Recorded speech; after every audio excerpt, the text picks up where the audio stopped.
It's September 29th, 2025, a marvelous Monday morning. The city of Toronto is nice, beautiful. It's going to get hot again. Summer is back just for a little bit. Just for a tiny bit. Jeremy Lambert is here. He's ready. It's been a busy weekend. How you doing, pal? I'm well. How are you, Joel? Good. It was a busy weekend. My kid was the worst yesterday, but then he picked it up by the end of the day. And that's nice. I'm glad that he had a better afternoon than he did morning. And when your child has a terrible morning, you get to feel it just as badly.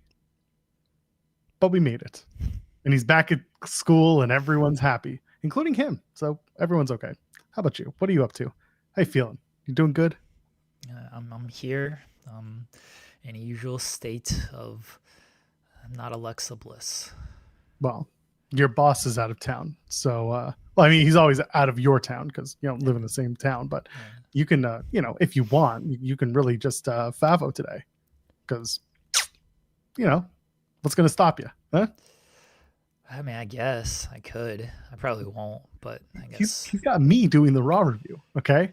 Are you? I'm doing the Raw review with Grand Pooh Bear. Twitch is the unk of Twitch, the unk of Twitch, if you will. That's what he calls himself. So I'm doing the Raw review tonight with Grand Pooh Bear. By the way, Raw starts at 7 Eastern, which means that's probably why Sean asked me, because he's like, oh, it's an early finish Raw. Let's give it to the guy who goes to bed at 10:30. Let's do that. So, looking forward to doing the post show with Grand Pooh Bear. A new voice, someone who doesn't typically talk wrestling, let alone on this channel. It's going to be very funny introducing him to our people, but I'm sure that everyone will be perfectly nice and perfectly good to our friend Pooh. Not Winnie the Pooh. Doubtful. That's probably not. That's true. Everyone be nice. Don't make me substitute teacher, everyone. Put y'all on timeout or something. Doubtful. Don't make me be that dad. Take away all your toys. I'm sure our regulars will welcome him with open arms. That's true. I wonder how the crossover is going to be. Because he obviously comes with a platform. He comes with his fans. He comes with his people. And it's going to be his fans or his people with our people. And I don't know how that mix is going to look. Pooh Bear is a good dude, by the way. People in the chat are putting him over. And it's true. He's a good people. No one's neglecting that fact. I just wonder what his people are going to be like. I hope they're good people in the chat. I assume they are. I assume they're nice people if he tolerates them. Tolerates them at best. That's how it goes. Yeah. I mean, you know what we all do? We just all tolerate each other. That's true. I mean, I like some people a little more than others. Oh, okay. That's just how it goes, right? Eventually you gotta pick your favorites. All teachers do. All good teachers pick their favorites. All parents, you got a favorite kid. Don't tell me you don't. We tell our kids, oh, we love you all equally, but that's horseshit. No, it's not true. Come on. You have one kid. You're not really. I'm not in that position yet, but I am part of 3. And when we would ask my parents, it was always, we love you all equally. But we all knew in our house, my dad, bless him, loved my brother the most. He was the firstborn. I was the youngest. I am the youngest. So my mom loved me the most. It's just the way it goes. Sorry to my brother who's probably listening, but you know it's true. My mom's not listening, so I won't get a phone call, unlike yours. My mom only has one kid, so she didn't have a choice on which one to love the most. Just you. Yeah. You or nothing. They always claimed that they locked my other brother in the closet. Fed him fish heads? At some point, I smartened up. I was like, well, that's not true. But I'm sure there was a time where I believed that. And I was like, oh, no. They're going to lock me in the closet with them. That's not going to be good. Yeah, that's going to be it. Scott's saying I'm trying to get canceled. What? By telling you all the truth? Your parents love one of you, not all of you. Or just, it's like levels of love. Okay? They love you at a baseline. They love you. They love you at baselines. Just not all at the same time. Sometimes, and you know what? You can move up the ranks if you suck up enough. It's just like, it's like power ranking. It's like sports. Sometimes you're just a better team, and sometimes you're just a better kid, and you you move up. It's fine. But sometimes you suck, and sometimes and you're just at the bottom of the barrel. It happens. Those kids, the kids who grow up with like 12 siblings, oh, they're the ones who got to fight the most. They're the ones who really got to fight for love, because there ain't enough of that to go around. Everyone's tired. Nobody gets a good night's rest in a house of 13, 14. Come on. Someone's got to love someone the most. That's why I'm always so tired, because there's so many kids and don't get enough sleep. People in the chat talking about being teachers and having favorite kids. I get it. It's not because I only have a kid. I have one kid right now. It's not because of that I can pick favorites. Although my kid is my favorite by default. Sometimes he's not. Sometimes I'm like, can we sell him? So it does exist. The want to sell him. But anyway, now that we've gotten that out of the way, how about you leave a thumbs up? Thumbs up for good kids and bad kids. They're not bad kids. They're just having a rough time. Go ahead. Thumbs up. Pyro, Ballyhoo. They're the ones setting off the fireworks in the back. We pay the minimum wage. There they go. See, we pay them a good wage. It's just minimum. Whatever legal is in your state, that's up to you. Here in Canada, here in Ontario, it's like 15, 16 something an hour. So like they're getting compensated fairly well, as long as they don't blow off a limb or something. But, we teach safety. Anyway, thumbs up if you haven't already, and subscribe to the channel. And while you're at it, you can drop a super chat. Any amount, catch a question or statement read on the air, supports us and the creators on the shows, on the channels, on this place, Fan Twinblade, reminding us that Grapsity is at noon Eastern, 11 Central, 9 a.m. Pacific. So don't forget, Reg has to be up at the crack of 9 to do the show today. He's always up at that time, though, because they're always Sure on at noon. It's just a different day. That's true. I give him that. Man. Oh, boy. Where should we start? What a weekend. What a busy week, huh? Javon Evans is having the best weekend ever. Goes up to SmackDown, loses his U.S. title match, open challenge, which was a legitimate open challenge this time. Shout out to Creative finally figuring out that an open challenge means the person opening up the challenge does not know ahead of time who his opponent's going to be. This is the first time where Sami Zayn was like, I don't know, and legitimately, allegedly did not know. Javon Evans comes out, has a good spirited match with Sami Zayn, loses via Blue Thunder Bomb, because that's just what you do now, which is wild to say in this year. And then he goes over Saturday, has a match with Josh Briggs at No Mercy. He wins, but one thing happened in the middle that absolutely nobody saw. He did a TikTok with Shawn Michaels and Sol Ruka and Zarya and Lola Vice. And that went over everyone's head, under their radars. They didn't see it. Yeah. Oh, and also he's going to challenge for the X Division Championship at Bound for Glory on October 12th. Oh. Can't say that wasn't expected. Although at the same time, I have to say, we were all anticipating Ultimate X, mainly because if you watch the show, which I get it, nobody really watches TNA except for those who are paid to do it. It's kind of like watching Main Event or Women of Wrestling. Anyway, the point is, if you're watching the TNA shows, Santino at one point walks up to the Rascal and is just like, oh, I've got something planned for you at Bound for Glory and the X Division Championship. And we're like, oh, okay, they're bringing back Ultimate X. That's at least not for the X Division title. They might bring it up for a number one contendership. But Javon versus Leon Slater was a match people were definitely clamoring for, and now they're going to get it. That's your AJ Styles replacement, is Javon Evans. Yeah. AJ will be having a main event match against John Cena instead in Australia. Good for Javon. He should win. Just put the title on him. Who cares? They got the other titles. Me too. Just give him this title. I don't even know where to start because there was just so much of this garbage. Okay, Friday night. Friday's TNA Victory Road. I settled down, settled in, used my free code that I use every single other month to get a free whatever plus special. That's the thing. I'm not going to say it because then they're going to cap it. But the point is I can just get it for free every time now. But of course, it bolsters their numbers or something that they can then use for this $10 million TV deal that they put themselves in a hole for. Anyway, I'm going to stop saying that. The show itself was awkward. The show was awkward because of how it started. We went into it feeling awkward because obviously the Knockouts Championship match was already off the cards due to the allegations and investigation with Masha Slamovich. And then they say By Elegance is going to make an announcement. And leading into the show, we were talking about how maybe Ash would just do an open challenge. They do a good match and we'd be moving on and everything's cool.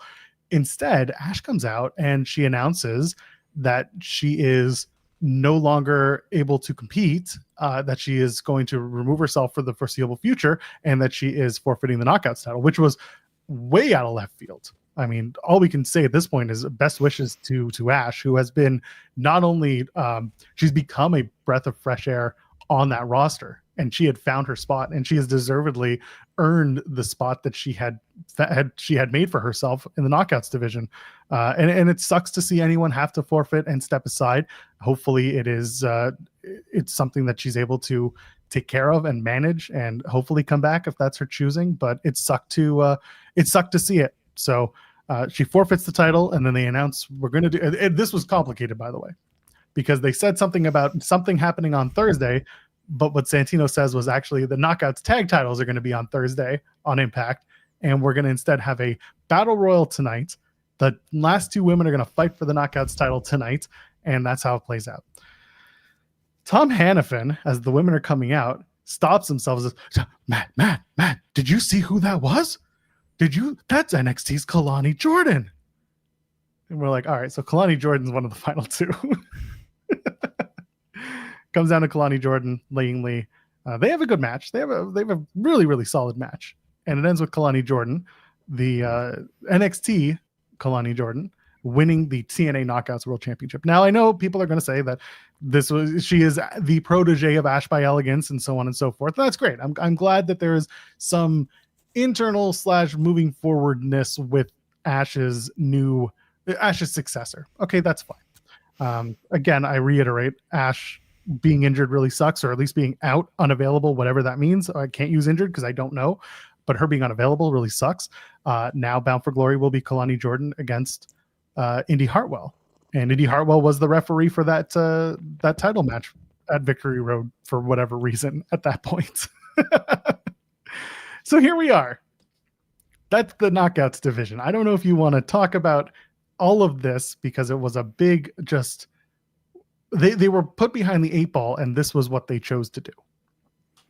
Well, Indy Hartwell was the referee because she was supposed to referee the title match originally. So right. she It just felt like, okay, we're giving you 2 brand new people that you have absolutely no history with just to go and do this match. At that point, it was just, we're going to put you on the card. It just felt weird. Yeah, and she was going to face the winner at Bound for Glory still, yes. So it was fine. Jose's right, by the way. The match did not need the ref bump. I talked about that on my Twitter, and I was like, that was just kind of needless. But anyway, continue. Best wishes to Ash, whatever's going on. Hope she gets it taken care of, and is able to return and still move forward with everything. Even if she's happy and healthy, doesn't have to be wrestling, but hopefully whatever's going on, she's able to work through it in some capacity.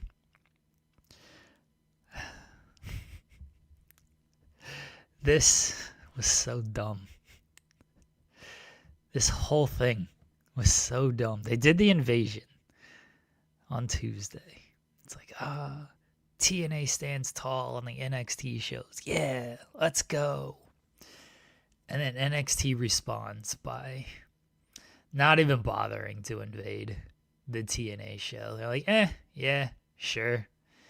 You guys showed up, kind of ruined our show, kind of ruined our main event. It's fine. We'll just send Kalani. We'll just have her win this title. We don't need her in any response otherwise. Oh, here's Javon Evans, who's not on the show, like physically, but here's Javon Evans. He's going to challenge for the X Division title. After we just complained, you guys do whatever you want with our championships, and you guys are taking our championships, and you guys can't control what we do, and we're tired of you just thinking you can do whatever you want with our titles because you have the world title. We're just going to have one of your women compete for our Knockouts title and win, and we're going to have one of your guys compete for our X Division title, even though we have other potential challengers. But we're really mad at you that you guys think you call the shots around here, because you do not call the shots. We call the shots, and that's why we invaded. So stupid. So stupid. They easily could have done the battle royal at Victory Road and said the winner gets Indy Hartwell for Bound for Glory. And then you've got TV tapings the next day where you can build 2 weeks of tapings, 2 weeks of two challengers. You could still do babyface versus babyface. I don't care. But you could have at least spent those 2 weeks building a story from something. Kalani could have been like, I won the battle royal. I am a spiritual successor to Ash. Well, we have a history, blah, blah, blah. And then he could have been like, well, it's my time. I was in WWE and look at me now. I'm going to be better. I don't care what the story is at that point. But the point is you could have done 2 weeks of something and not, Kalani's the champ. LOL, TNA, you're cucked again. By the way, Brian Lambert, shout out. You gave me an opportunity to use the reference on Twitter, and it definitely went further than I expected. People from both companies were liking that tweet, and that made me feel very, very unsettled. Oh, boy. Yes. But, of course, the people liking it were like exactly the people you'd expect from both sides of the aisle on that company. It was very funny. It's so... Why would you, if you're TNA... in kayfabe, yes, why would you allow this after your rallying cry of we're tired of NXT walking all over us? Why would you be like, yeah, let's just allow Kalani in this match. Let's just allow Javon to have this title match. They gave me shit about this. People on the internet tried to explain this to me. As I said, I don't know if you saw this tweet, but it was effectively, I don't understand, or sorry, it says many a thing that TNA is having the Javon Evans announcement for Bound for Glory main event the show instead of the international title that you have told us is so important, almost like a 1A to your world title, and that goes on second to last. I get it. I understand that Leon Slater and Myron Reed had a banger of a match. They had a great match. No one's putting that in the way. Like, no one disagrees with that. But your international championship has been sent down so far in the importance of things that it just wasn't. It wasn't there. It was the second to last match. And by the way, people walked out after that match because they thought the show was over. And then people were just like, "Oh, they had a great match. What are you going to complain about?" It's like, I'm trying to let you know that it tells you that the WWE talent announcement was bigger than the title match that is a TNA title on the TNA show. It was just obnoxious. Why, if you are TNA, if you're Santino Marella and you are rallying against NXT and you're so mad that NXT's walking all over you, why are you just like, yeah, that's cool that Javon Evans is in this title match? Yeah, we'll just let Kalani in here and in this match. Even if you're Indy Hartwell and if you're any of these talents, why is Indy Hartwell calling it down the middle in this match? She should have screwed over Kalani Jordan. And she'd be like, no, I'm not having this NXT talent come in here and win. We are TNA. We're going to keep these titles. It just makes no sense from any type of storytelling perspective. Because the story they're trying to tell is TNA is mad, right? TNA is mad. If the story was, hey, we like this partnership. We think NXT is great for us. We love when they win look at Trick. Trick's boosting our numbers and everything. If that's the story, then fine. This makes sense. I don't have an issue with it. That's not the story. The story is these people are mad. They're irate. They're on Twitter. They're tweeting all of these things. And then they're invading on Tuesday. And how do they respond? Just come on in. Here's your match. Here's your title opportunity. You can have that. It's fine. We're so mad at you. But you can just have these opportunities. It's okay. Doesn't make sense. Doesn't need to. Yeah, I have so many so many feelings, and people have heard it for a while. One of the things is Jose in the chat saying, why wouldn't you have an NXT talent interfere in the Macklin Kazarian match? Because they didn't. Instead, they had a AAA talent. They brought back Judas Macias, which like was the funniest pull to me because you needed to be there. Okay, it was one of those things where it's like he's in AAA now, but he also was a TNA. You know, he was a TNA guy with Macias. So like I popped, but I have like 90% of the audience now is just like, the hell's that guy? But it was, I'm because we have had Macklin on the show a handful of times, and because we've asked him a handful of times about the international title going international, this was the first time where I've been like, oh, this actually has potential to at least reach AAA and go maybe to Mexico in the next, like before the end of the year. And if it happens, then great. But again, it's like you got to do something to make this more important, to make this invasion more important, because instead it's just NXT sitting on TNA's head and TNA being like, yes sir, please give me more. And you can try to argue like, oh, they'll have a cathartic moment at Invasion on, we'll talk about Invasion in a minute, or we're going to have, you know, Bound for Glory, we're going to win our title back. Well, again, even if you do that, even if Santana wins the title, you've still got the Hardys and Team 3D match, which also might become either muddied or more obnoxious, depending on who you ask. So, do we want to talk about the Invasion announcement? Sure. Invasion is going to be Tuesday, October the 7th. Head-to-head with AEW, the night they're doing Title Tuesday. I can't tell you that I'm shocked. They were going to counteract it somehow. Yeah. What's not necessarily surprising, what's telling to me is that, remember all the talk about ratings and numbers and all this and viewership. Last week's NXT went down. Am I right? Because you were covering numbers, and it was that might have been a glitch as well. Like okay. There was an original report that was like 700 something. And then there was a fix that was 600 something. But then it turns out maybe the original was correct. It was very confusing with the NXT numbers this past week. Like very, very confusing. So here's what Thurston is saying. CW informed us. So the original report was 707,000. And then there was an updated report that was 617,000. And then Thurston said, CW informed us that the 707 is the correct live same-day viewership measure that was first reported.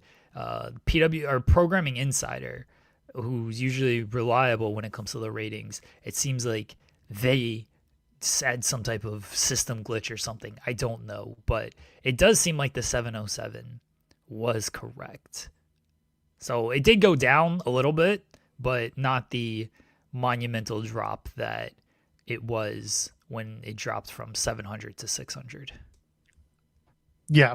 Sorry, I was replying to somebody about something. Okay, so it's not as big of a drop, which means that this point is a little bit moot. Because had it been that the 617 was the actual number, then it would have been like, why are we going to the well with the TNA NXT invasion angle when your numbers dropped that much last week? But it's not the case. So the argument is a little bit more moot. So it seems like they kind of just stayed the course. If they dropped, it was by very minimal amount. Am I right? Yeah. Okay, that's fine. But still, it's the timing, because Bound for Glory is on the 12th, and I get that this is going to be NXT using the platform of CW and having more viewership to push Bound for Glory, which means that one of two things. Either they're going to keep the heat on NXT going into Bound for Glory by having NXT win their matches, which is something, or TNA is going to win the Invasion show and then have some momentum going into Bound for Glory. But even then, it's like, well, you did most of the catharsis. The only difference now is now you got the titles that need to, quote, come back to TNA. That if that's what you're aiming for, then it's like there's no good way to have done this. The only reason you're doing this is because you're doing a counter programming gimmick, which is, again, par for the course. It's expected. I'm curious what AEW counters with. I don't think they need to counter too hard, but it's Title Tuesday, so they'll have something that's going to get people excited, which is great. But it's not like they need to do like Hangman and Kenny for the title because Kenny's coming back. I don't think they need to go that far to do a Title Tuesday big number. We'll see where it goes, but it's not far-fetched. It's not far-fetched. You're doing it going into Bound for Glory, and you're using it as a promotional tactic for Bound for Glory. But there are better ways to do it. And doing NXT versus TNA, we gotta have the worlds explode before the big pay-per-view. And it's like, you didn't have to do that. Come on. Oh, he's talking about counter programming. Screw you, pile driver. Trolling me. He's been trolling this whole time. Have you not been paying attention? I've not been reading. I've been dealing with other people texting me. Pile driver finisher is on Team TNA. He bought the shirt. Very, very much so. Yeah. Oh, that's funny. Them announcing Invasion for that day. I just put LOL. They're doing it the same day. And people I saw these replies. Yeah. That's because I think it was Luis retweeted it from the Fightful account. And so, of course, it got more traction. I was like, oh, don't retweet that. Like, I'm just screwing around. And now people are going to, be actually like mad at me or whatever.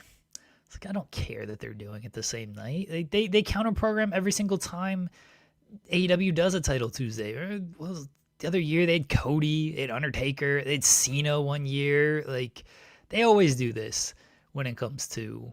Oh, sorry, Luis. I didn't mean to say it was you when it wasn't. I thought you were running the social account that night. I guess it was Kyler then. Blame all of the social team. It was the entire social team of Fightful, all 27 of them. That's right. 20. Did you know 27 people run our socials and none of them are Sean Ross Sapp? Stop blaming him. Blame the other 27.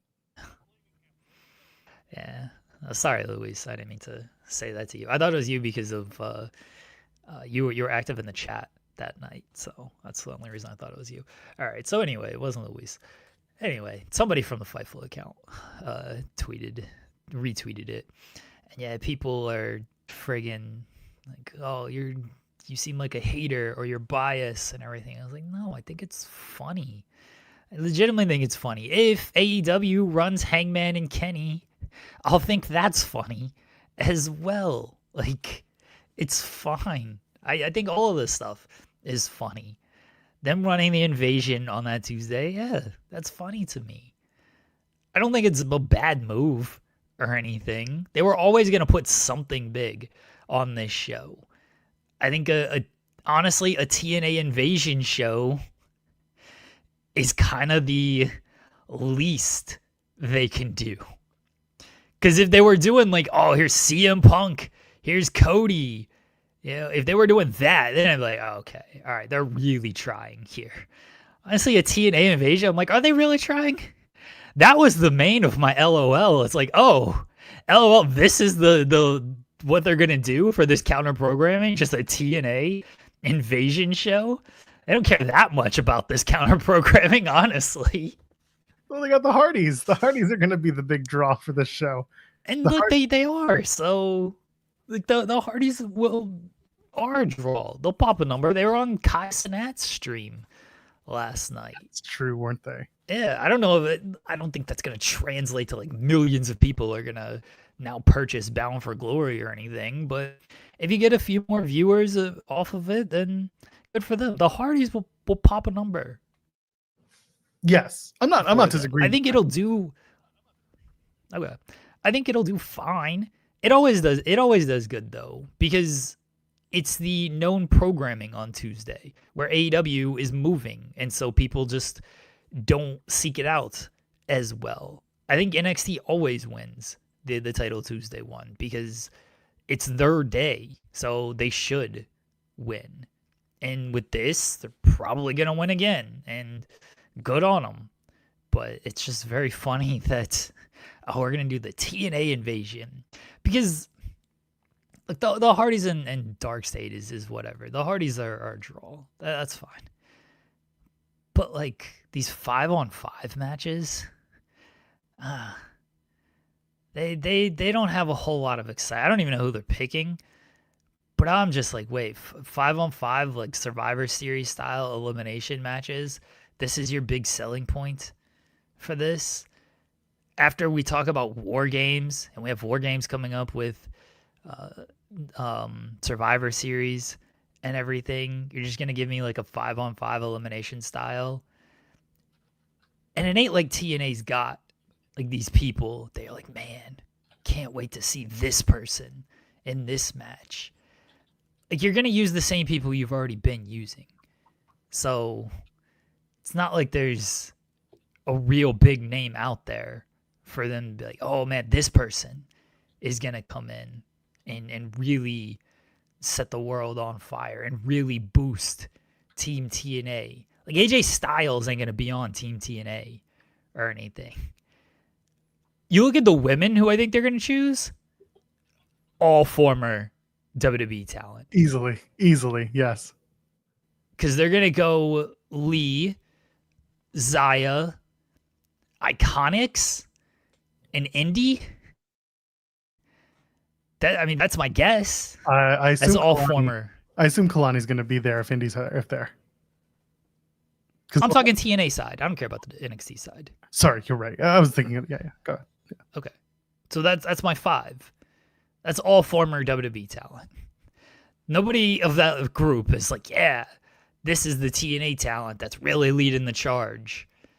They're just all former WWE talent, and most of them haven't even been there that long. The Iconics have been there the longest, but they had a 3-year gap in between. And then for the men's side, is Santana, Cardona 100% is in on this. Cardona. I'm pretty sure that what's his face? Santino brought them all on the stage at the tapings and like introduced them all. But I didn't get the list, which I should have gotten because Spencer Love was there, and what he was giving me was bunk. Screw you, Spencer. By the way, thanks for the heads up on the Rich Holland injury. I hope he's cleared soon and hope he's okay. But yes, Spencer couldn't tell me those 5 5s. Really obnoxious. But yeah, like Santana, Cardona, I assume Leon Slater, maybe Moose, Joe Hendry, and then the Joe Hendry commentary will be, well, which side is he on? I don't think that's the team at all. You think Kazarian's going to be there and Macklin too? I think Kazarian. I don't think Leon Slater is going to be on this team, honestly. I think if Javon Evans is on one team, then Leon Slater will be on the other. And I think Javon Evans will be on the 5-on-5 for the WWE side, for the NXT side. All right. Spencer was not trolling me with taping results. He just wasn't giving me much of what I needed, which he would give me like who's facing who and then give me a result, but he was texting them to me and I was like, put them in a doc and send them to me. And then I went to bed and then I woke up to the Rich Holland injury. Why didn't Love Pro Wrestling invade TNA? That's a very good question. I think the teams is going to be like Santana, Kazarian, Cardona, Myers, and Moose. JDC. Like that's gonna be the team. I don't have faith that it's gonna be like that's Dreamer should put himself on the team. He might. Well, he gives a raw speech at the taping. Sorry to spoil it, but you'll see that on Thursday. He might. Just like, all right, that's the team. Okay, cool. It's fine. But again, there's no one that it's like, yeah, this is the guy right here. There's just not.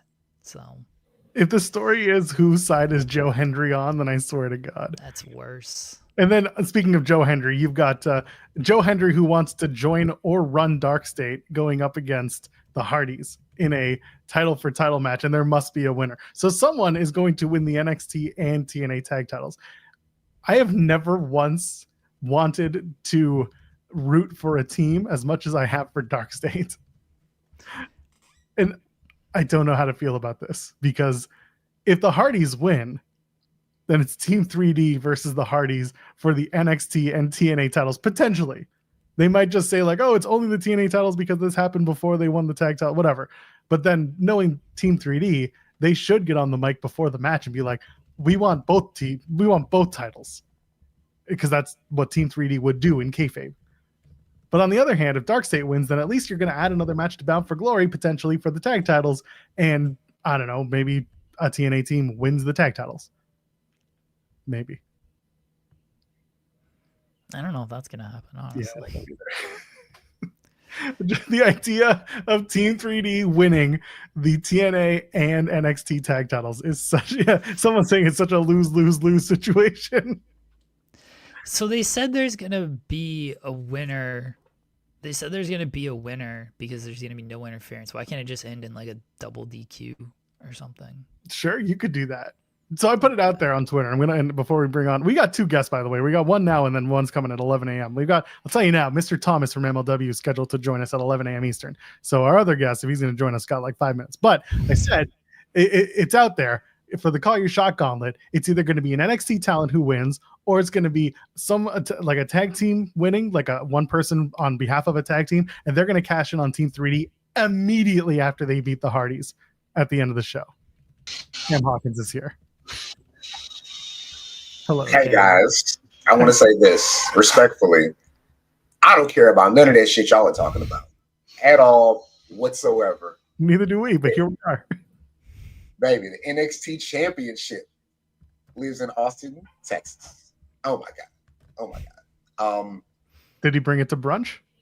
He's not home yet. I don't think he didn't come home because the show was in Florida. So, he's in Florida. Why go home for a day to go back, right? Just to show off the title. Yeah, come on. We talked. My computer's gonna explode. We talked Saturday briefly before the show, and I was just like, hey, win, lose, or draw, I'm happy for you. I'm happy for where you are. I know that you are in a space that is important to you, and whatever happens, like, do your thing. And we talked for a little bit, but I didn't know. I didn't know. So we're watching the Bama Georgia game in my man's house, and we go over, and you guys know, trying to explain this thing that we do to our friends who have nothing to do with this is always a little strange. And so it's my man and his wife, and his wife and Rose are really close, and so there's always the first time one of your lady friends sees Ricky. It's like, oh, he's easy on the eyes. It's like, shut up. But we got there about the time of the main event. And just I don't expect him to win because reasons. And then he wins. And it was everybody was very happy, and I was very emotional. Because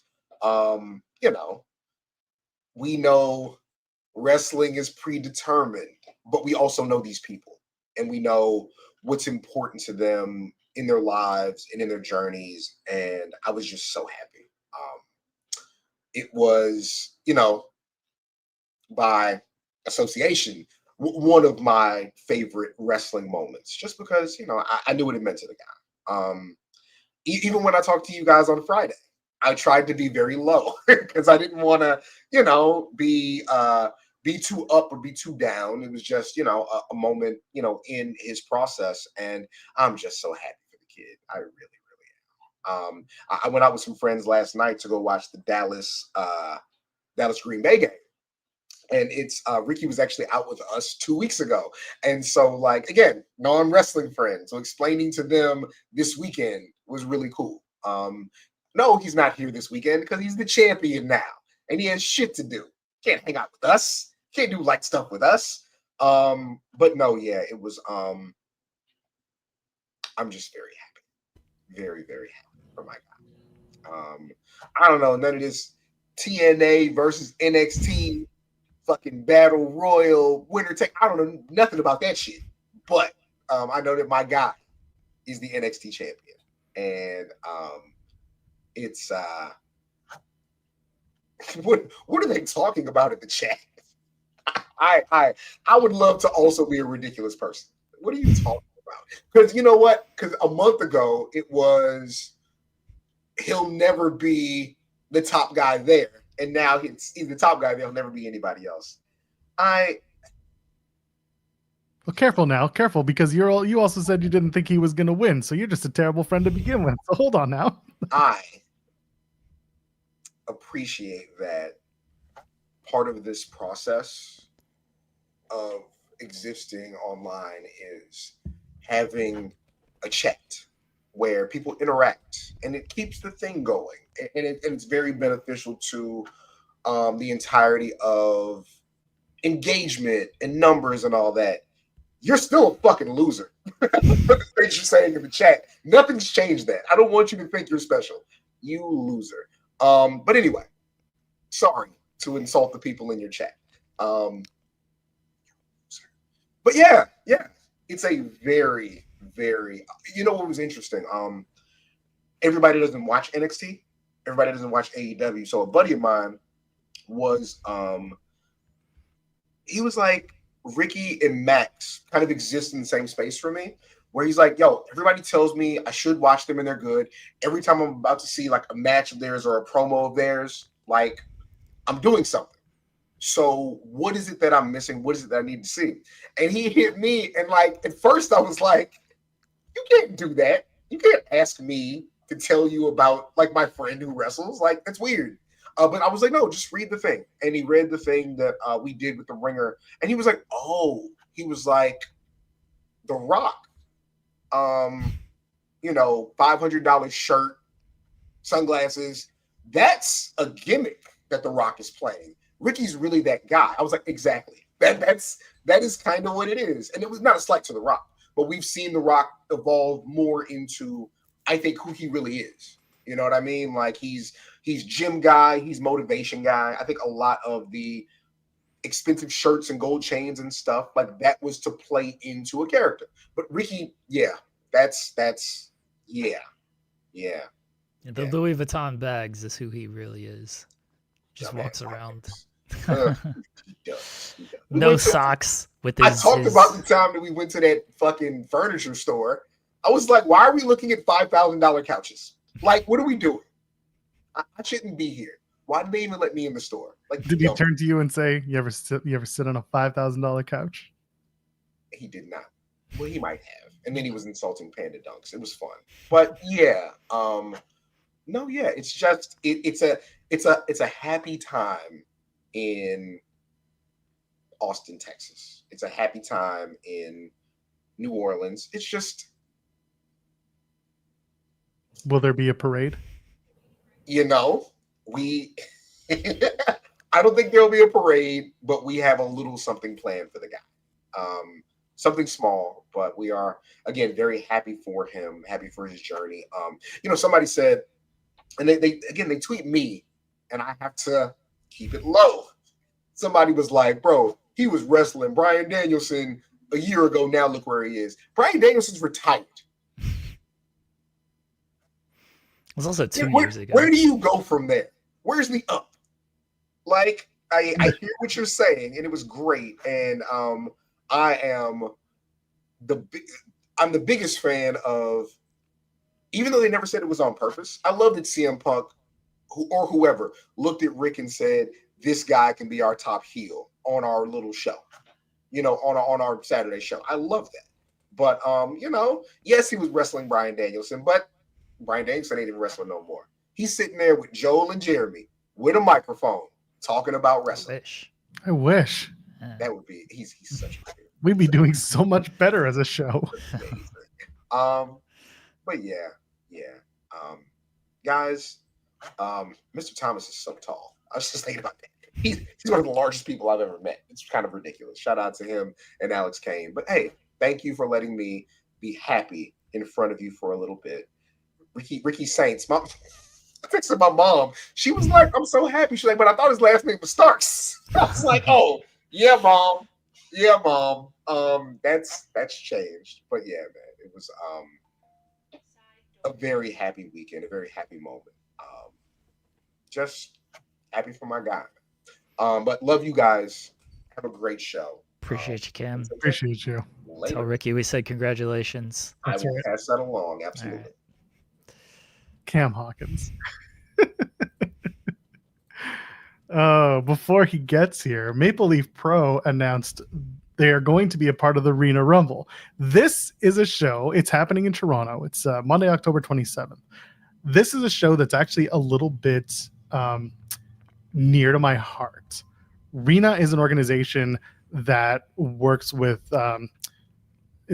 sorry, I don't want to mess up the line. It's a developmentally challenged people, and the show was around for years under the Muggin boys. Feel one way how you will about them. They're the ones who managed Virgil and who managed the Sheik and all that, and Iron Sheik.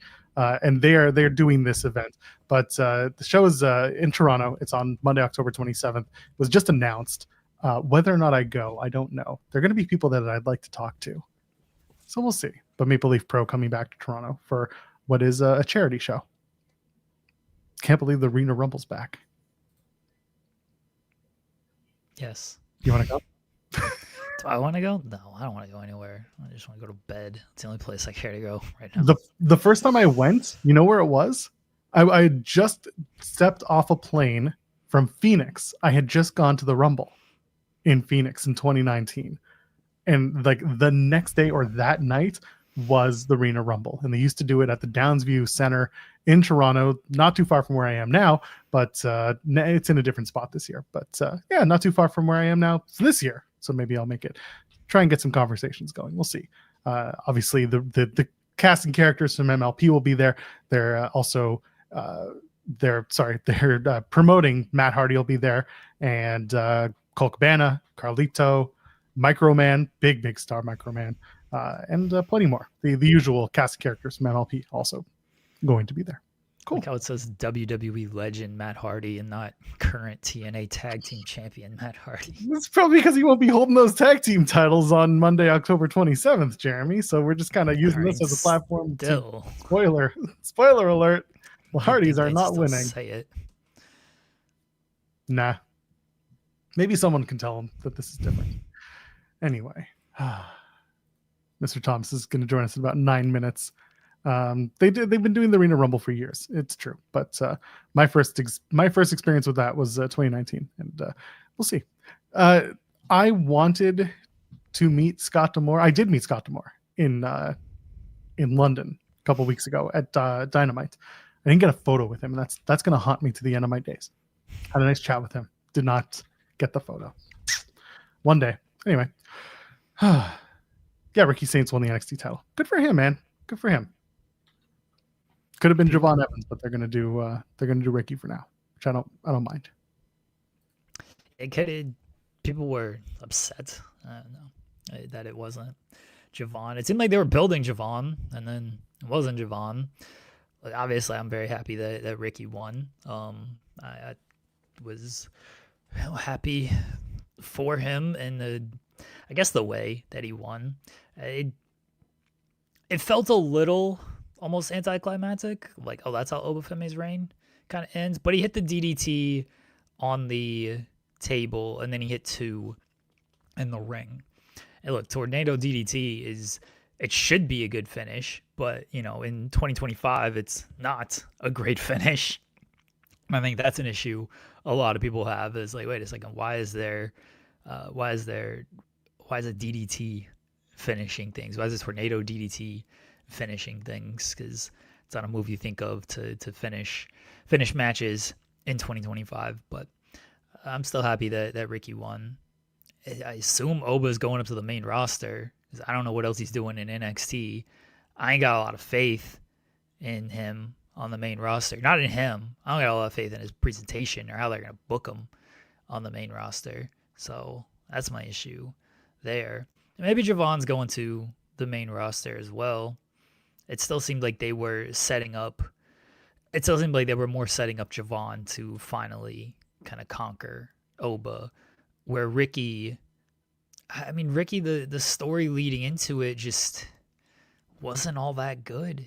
Ricky hadn't been put in that position to make it seem like, oh, this is the guy. Like, he came in, he got the North American title, and then he almost immediately lost. They just traded it with Ethan Page. He did the feud with Jasper Troy, which was like, okay, but Jasper Troy ain't been on TV since that whole thing. He beat Briggs, right? He beat Briggs in a number 1 contenders match. Like, okay, Josh Briggs is the big victory here. It's like, that's kind of a And then the one promo they did, I mean, Oba kind of got him on that one. And then it was a backdrop because they announced the title versus title match. I did like the face off on Tuesday when he like looks at the title and the TNA's brawling in the ring. But again, that was like, let's throw in the TNA stuff as well. It just didn't seem like he was the big focus going into this to challenge a dominant champion or to end the reign of a dominant champion like Oba. Yeah, I don't mind the decision. Love Ricky. I'm happy he's the champion. But it didn't feel like he was going to. That's why I didn't think he was going to be the guy. Glad he is. But he wasn't built that strongly going into all of this. It was the shock. I mean, it was. It shouldn't have to be that way. Yeah, it was like a shock factor. But again, there just wasn't the big story. Like Javon, there was something there because Javon had lost those matches.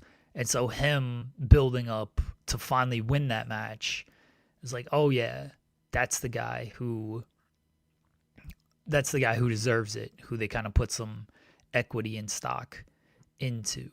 With Ricky, there wasn't the journey that you would hope for kind of your first title round. I'm not saying you gotta like wait a year or whatever to get the title or anything like that, because like if the guy's hot, put the title on him. They didn't wait long on Oba Femi because he was that guy immediately.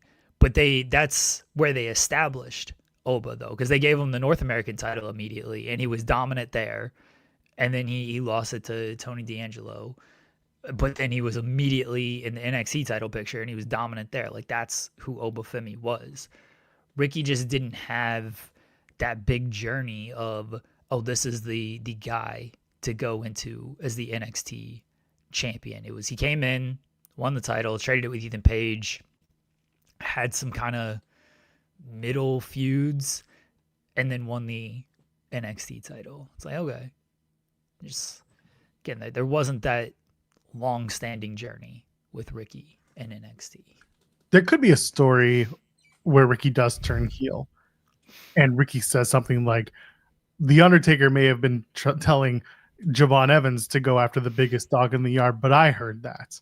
And so I went after the biggest dog in the yard and I beat the biggest dog in the yard. I'm the guy. You respect me now or something. Because again, behind Javon, we've always felt like Ricky was there. Same thing after Javon lost the title match. Was it in Philly? No. Where was it? Where they did the match for the title with Oba and Javon. Oh, yeah. That was Philly. I don't remember if Philly. Sure.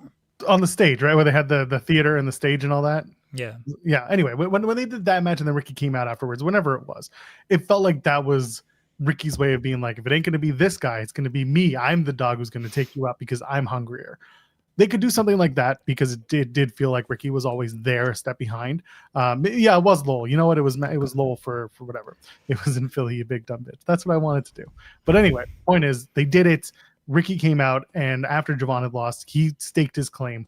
And Jeremy, you're right. Again, the feeling was they never told a stated story. He just kind of existed to go after the title, but there was no reason other than, I want the title. You're just a big dude in my way. That was it. Everyone else was in the way because they did the Trick match. Trick was always there being like, no, I want the title. And then they did the match with Trick. And then that ended the way it did to set up the TNA invasion, blah, blah, blah, blah, blah. Now Ricky is like, I don't care about TNA. I got the title. And Oba has just got to be like, I also have nothing. So if it's a call up for him, that'd be great. And I hope they make him this dominant monster that can be on the main roster and just be a great, solid character. There's also part of me that's like very scared from history standpoint that they're waiting for Apollo Crews to heal up so that they can put them together and give him Apollo's old gimmick with a drum match attached to it. I hope they don't do that, but God, it wouldn't surprise me. I don't have any faith in Oba on the main roster. Again, not him, but their history ain't great when it comes to this stuff. And yeah, until I'd love to be proven wrong. I hope they do prove me wrong, but I'm not going to get my hopes up. Like, Oba Femi's the guy. He's definitely the guy to come up. He should come up, and he should, almost like when Brock first debuted, just blast through people. That's what I'd be doing with Oba Femi. And I don't think they're going to do that, though. They're going to, I don't know, they're going to stick him with like Judgment Day stuff or The Miz or... They don't need to do these like, oh, we're going to slow build you to the top. What got your top guys now to the top? What got your stupid ass Brock Lesnar to the top? He came in, he beat the crap out of people, he went to the title. That was it. You can do that with a guy like Oba. He's not the most polished performer in the ring, but that's kind of a feature, not a flaw for a guy that big and that dominant. He can toss people around. Brock was that way. I hate using Brock as the example, but like people in the chat are saying have him beat Brock at Mania. I'm sure co-sign with that, but I don't expect them to even remotely consider that as an option. Well, it's the thing, because the way they look at it is, you gotta earn your spot here. It's sort of that.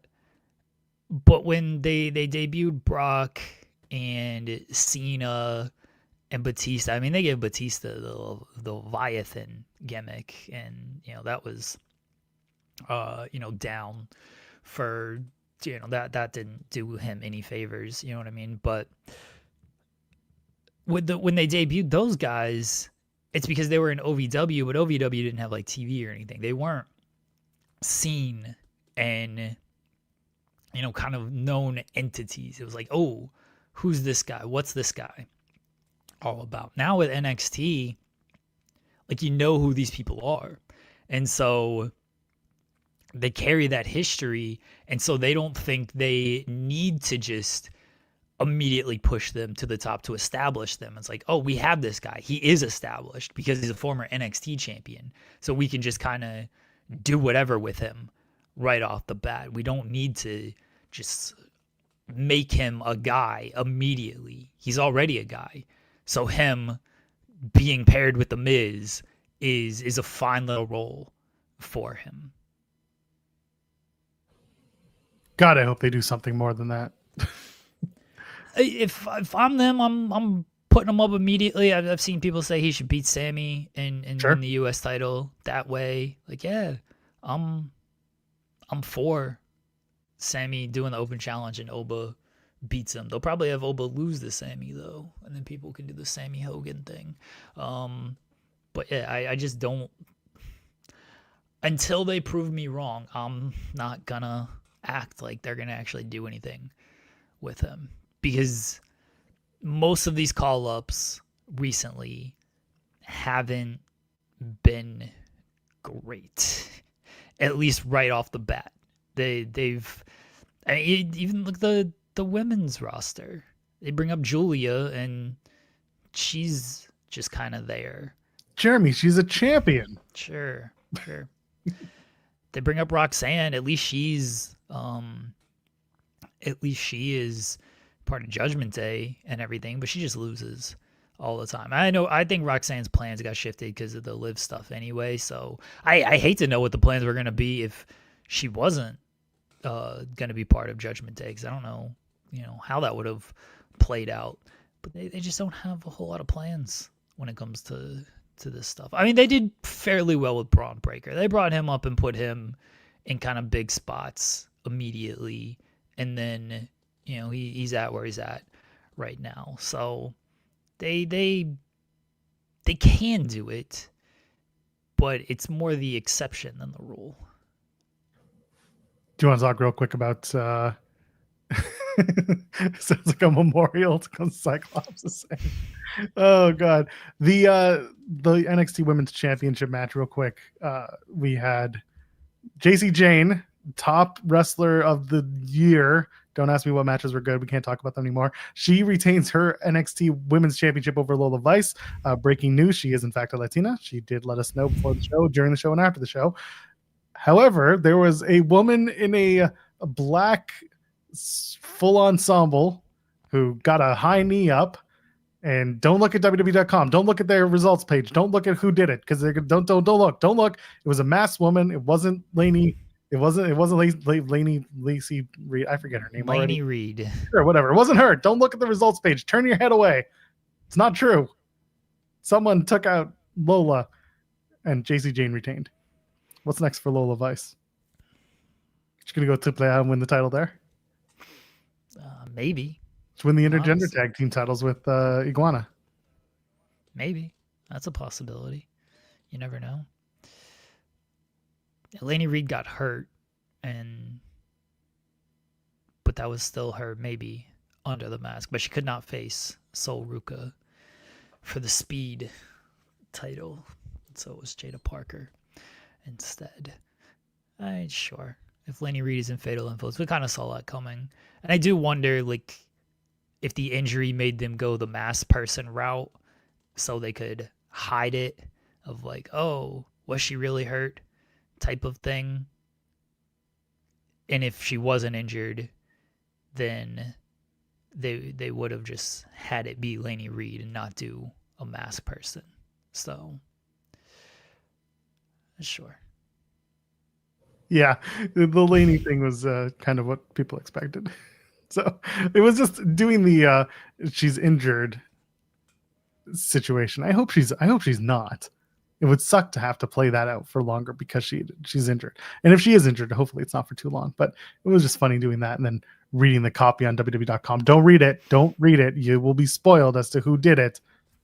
You won't know it's someone else. How does that even like get through? One hand doesn't talk to the other. We know this very much in WWE. Okay. But this is not even like one hand isn't talking to the other, though. Like, we saw what played out on television. Just write a recap of what you're seeing on the show.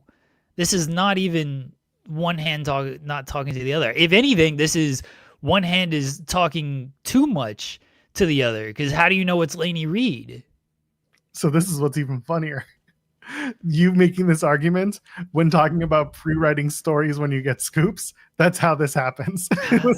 Someone pre-wrote the story and then either something changed throughout the day and they forgot to correct it, or someone just did it because listen, you're talking to a guy who once did a TNA post show where he talked about a match that didn't actually happen as if it had happened and then got corrected because it didn't happen. It was the Hammerstone and Jake something match from like last year. And I like talked about the match and then Crystal was like, did that match happen? I'm like, no, it did not, because someone was injured. So that's how things like that happen. It's just how it happens. Yeah, again, just watch the show and do the recap. It doesn't seem that difficult. And then you wouldn't have written Laney Reed. It was just a weird mistake to make. I just don't know how that actually happens. But yeah, I mean, the pre-writing the story is honestly the most likely scenario there. But again, it's why are you feeding that to your WWE.com team who's doing these results recaps? Just, you don't need to tell them what's going on here. They don't need to be clued in to that stuff. You're asking too much of these people. They're already stressed out, Jeremy. They're already doing so much. We got a super chat from Cyclops Better Than Wolverine saying, can we fast forward to Blake getting the belt, please? Let's real quick. Blake Monroe and Jordan Grace, they went in that weaponized steel cage, which felt like all those weapons belonged to Blake Monroe, not to Jordan Grace. But regardless, Jordan Grace won the match. And like I mentioned on Friday, that felt like that kind of gave you an idea of what to expect in the women's title match later on that night. It was either going to be Jordan wins, JC retains, Blake wins, Lola wins. But instead, we got Jordan winning and JC retained. This is a fine match. This is a fun little, weaponized steel cage. Why do we have to call it weaponized steel cage? Why can't we just call it a steel cage with weapons in it? A hardcore steel cage match? Just call it a steel cage match. They've done weapons and steel cage matches before. Yeah, but you don't have the weapons inside the cage unless you bring them in before the cage comes down. No, when it's weaponized, it means that the weapons are already there and they're planned to be there. It's called a hardcore steel cage match. Hardcore steel cage match. Just weaponized steel cage is fine. You just got to get over it. apparently Jordan wrestles with a broken thumb. Is that true? I mean, that's what she said on the pre-show, and she did have it wrapped, so I Killer. assume I didn't so. see the pre-show. I was Oh. indisposed. Okay. Good for her. Good for her doing well. The haircut thing was funny because I'm like, man, those extensions aren't cheap. So then someone else is like, she's gonna have a Luna Vachon on Tuesday. I'm like, that would be great. She should do a Luna tribute with that hair. But yeah, it is what it is. No, the match was fine. They're going to a third match. That's happening. That's inevitable. I think it's gonna happen. I think it'll be a third because they're 1-1 now, aren't they? Blake got the first. So? And do a third match. Why not? She won a weaponized steel cage match. You don't need to do another match. You got to do an I Quit match or something like that. But they'll do a match at Halloween Havoc where they do the spin the wheel, make the deal gimmick, and it'll be like a blindfold match, and everyone will think it's the worst thing ever, except for Booker T, who hates everything. They should bring it all full circle and do a makeup match. The Maybelline makeup match. There it is. That's what they should do. Maybelline. What else is M? The Maybelline coal miner's glove match. No, just Maybelline makeup match. Maybelline makeup. Where you stab your opponent with a what do you call it? With the brush, the lash. You know, fuck. See, this is why it sucks being a guy who doesn't work with makeup, because then I can't tell you what it is that applies the lash. Legend? There's a not Lash Legend. You have to stab her with Lash Legend. There is somebody watching the stream freaking out over me not being able to remember the damn name for a lash brush. It's really all it is. Either way, stab them. You can really mess up somebody with those lash brushes. You ever mascara brush? You know, you can get them in the eye with that thing if you're not listening. Is it a lash brush? Either way, that's what you need. A makeup shark cage match. I don't even know what I'm saying anymore. I'm done for the day. Good night. I think that the Maybelline makeup match. It's a wand. It's a wand. All right. The Maybelline makeup match. You win by like decorating your opponent's face, and that's how you have to get the victory. And put like lipstick all over them. Blush. Oh Jesus! Knock my mic. I didn't hear it, so it's Blush. okay. Because I kind of like skimmed it with the top of my hand. Oh, that's fine. Blush, mascara, lip gloss. Yeah, what other makeup products are there? Liner, right? That's a thing. Yep. Other stuff. I don't use makeup, so I don't know. But you just got to get it all over their face, and that's how you win the match. The first to use the 5 Maybelline makeup products wins. So it's like a 4 corners match, but instead of touching all the corners, you got to use 5 Maybelline makeup products on your opponent. The Maybelline massacre match. Yeah. They won't allow that though. Maybelline would be like, no, we're not massacring anything other than the animals to make our product. That's what I would do. That's the match I would book here. This is coming soon to Ring of Hallucinations. And then at the end of it, you've got to chug a bottle of Angry Orchard wine. What? No. That was the sponsor, the title sponsor on the NXT show. Oh, okay. Some hard cider brand. There's an Angry Orchard wine? Angry Orchard's not a wine, it's a beer. Dude, I don't know. I barely drink at the best of times. They're an apple cider. Yeah. My dad was a big Angry Orchard fan. I still love those things. Well, I'm sure he's smiling, looking down at us, saying, "My God, they're sponsoring my son's work." Nah. That's true. Anyway, anything else happened on the show that's worth discussing? I don't remember what happened on that show. No Mercy show. Did anything happen? No. Did Joe Hendry appear?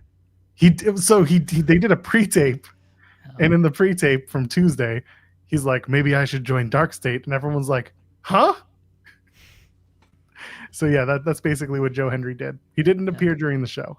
He was too busy having a match with what's his face, Eric Young on Friday, which he won. Yeah, he won on. Yeah, Friday. he won, and then he's gonna have another match against Tim on the show. I think they taped that. Yeah, they did. I think Eric won. I think Eric Young won that one. Yeah, he did. Yeah, that's good. Okay. Spoilers, Joel. Well, On this show, we'll spoil it. On Thursday shows, we don't. We show respect to TNA on Thursdays. Cyclops Better Than Wolverine says never, and I mean never give Jeremy the pencil. I disagree. What the hell, man?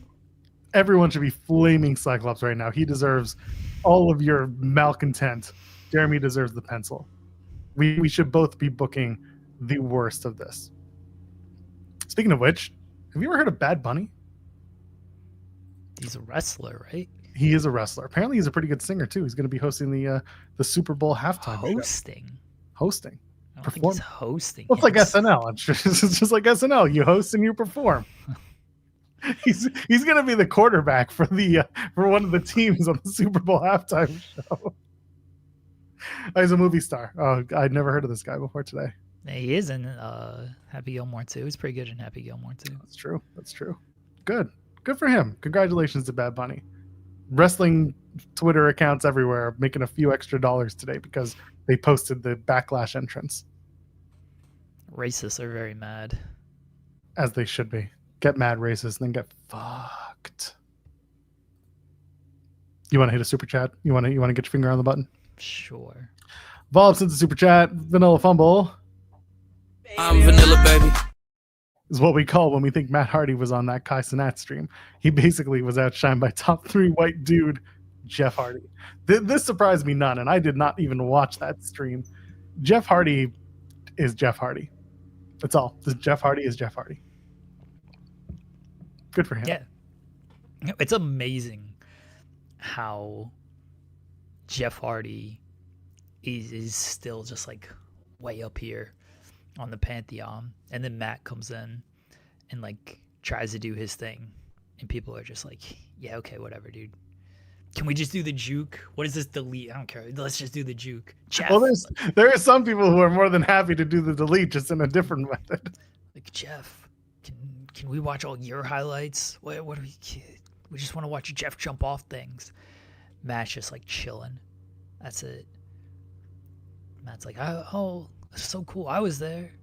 And then people are like, yeah, that's great, man. That's great. Sure. I'm sure you were there somewhere. Jeff, tell us about this when you jumped off this thing. People just love Jeff, man. Bless him. So the TNA Twitter, they did retweet when the Hardys show up. And it's so funny that they're all doing the Jeff dance I'm talking about. And I'm watching them do it. And Matt's just standing there like, me too. Matt's trying to do the delete stuff, and they do not care at all about the deletion. None of your shit out here. They're so excited to do the Jeff dance. They just wanted Jeff there. Matt was just the thing. Matt is probably the one who like arranged all this and everything. Jeff doesn't care about any of this stuff. Matt's the one that takes care of all that stuff, and Jeff gets all the glory because that's who they want to see, man.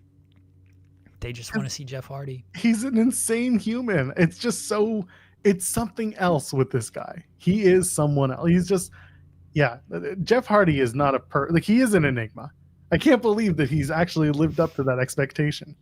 And yeah, he's messed around a lot and screwed up a lot, but like every time there's this like, oh shucks, I'm just trying to be my best man mentality with him, and people they just love him. God love him. He's just Jeff Hardy. This childlike mentality is amazing. Bless him. Like I ain't shit talking it, by the way. I think it's wonderful. I just think it's very funny too. Like I think people connect because I know he's gotten in trouble with the law and personal life and everything. But there's something like rock star about that, and like people love that shit. They're like, oh yeah, Jeff Hardy's like really about that lifestyle. He tries to play guitar and sing and all that stuff, but people like really love that lifestyle of like, yeah, Jeff is like really about it. He's really out there like drinking and trashing hotel rooms and getting fucked up and everything. And I was like, this is so like 80s rock and roll, because that's what Jeff feels like. He felt like a rock star. There was a reason why they used that tagline so much. He was going out there. He was doing crazy stuff. He was the lead singer of the band. people are like, yeah, that's the guy right there. Matt just kind of played drums. Whatever. It's like, yeah, okay, that's nice, Matt. You're a good drummer, but we don't really care about the drummer. You know, I know you can name like a bunch of drummers and stuff, but you know, people are like, what's Steven Tyler doing? What's Ozzy doing? What's Hetfield doing? I get it. They know the lead singers. It's funnier when I think about, I did an AMA when I was on the train going to September to Remember, and someone asked me like my favorite bassist and my favorite like unknown bassist, and the answer I gave was like, it's this person that I like, and then it's also this person who like you don't know but has been on all of the recordings for your favorite artists, or you've seen him live because he's like the #1 sit-in guy. His name's Leland Sklar. And Lee's done everyone. He's the guy that if you've ever watched like a concert video for any dad rock band in the last 30 years, long white beard and like no hair on top. But he's got a skull. Anyway, Lee is fantastic, but nobody knows Lee, and he's the most underrated bassist in the world. But yes, 100% what you said, drummer. No one likes the drummer. Nobody. Just everyone likes the lead singer, and Jeff's the lead singer. Again, it's not good. Don't drink and drive, folks. If you have abuse issues, please, call somebody, especially if you're affecting others and yourself. But people look at that stuff and like they think that's cool. At least, back in the day, they certainly did. Now it's a little bit more like, yeah, don't be an asshole. But, back in the day, it's like, yeah, let's trash hotel rooms and get fucked up. This is awesome. Jeff just always had that about him, and people love that shit. And he's the rock star, man. God love him. Matt too. Matt's Matt's like one of the nicest humans in the world. Yeah, like I've never had a bad interaction with Matt. He's reached out to me on stuff when I've tagged him on stuff. Like he's very, very nice, and he does a podcast with John Alba, and so I've talked with Matt a few times, just being around John, and again, he's like the nicest dude in the world. So no, nothing bad to say about Matt. He ain't got the motion like Jeff does. Nobody does have the matches against AJ Francis that Jeff doesn't have.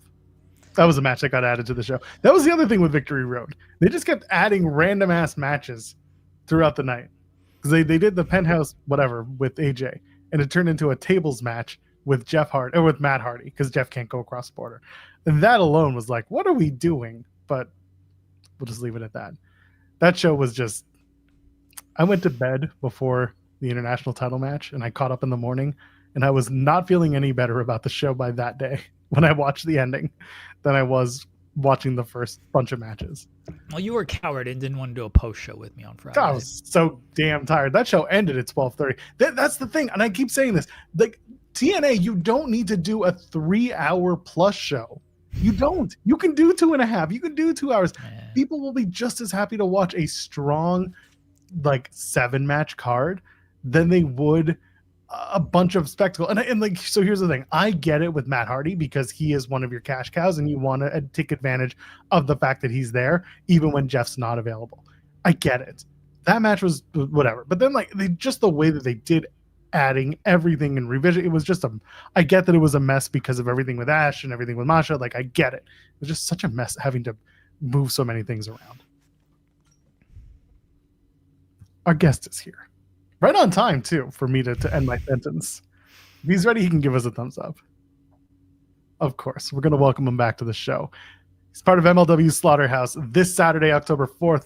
It's live in Long Beach, California, on YouTube or on beIN Sports. He's going to be in a major Chamber of Horrors match for the MLW World Heavyweight title.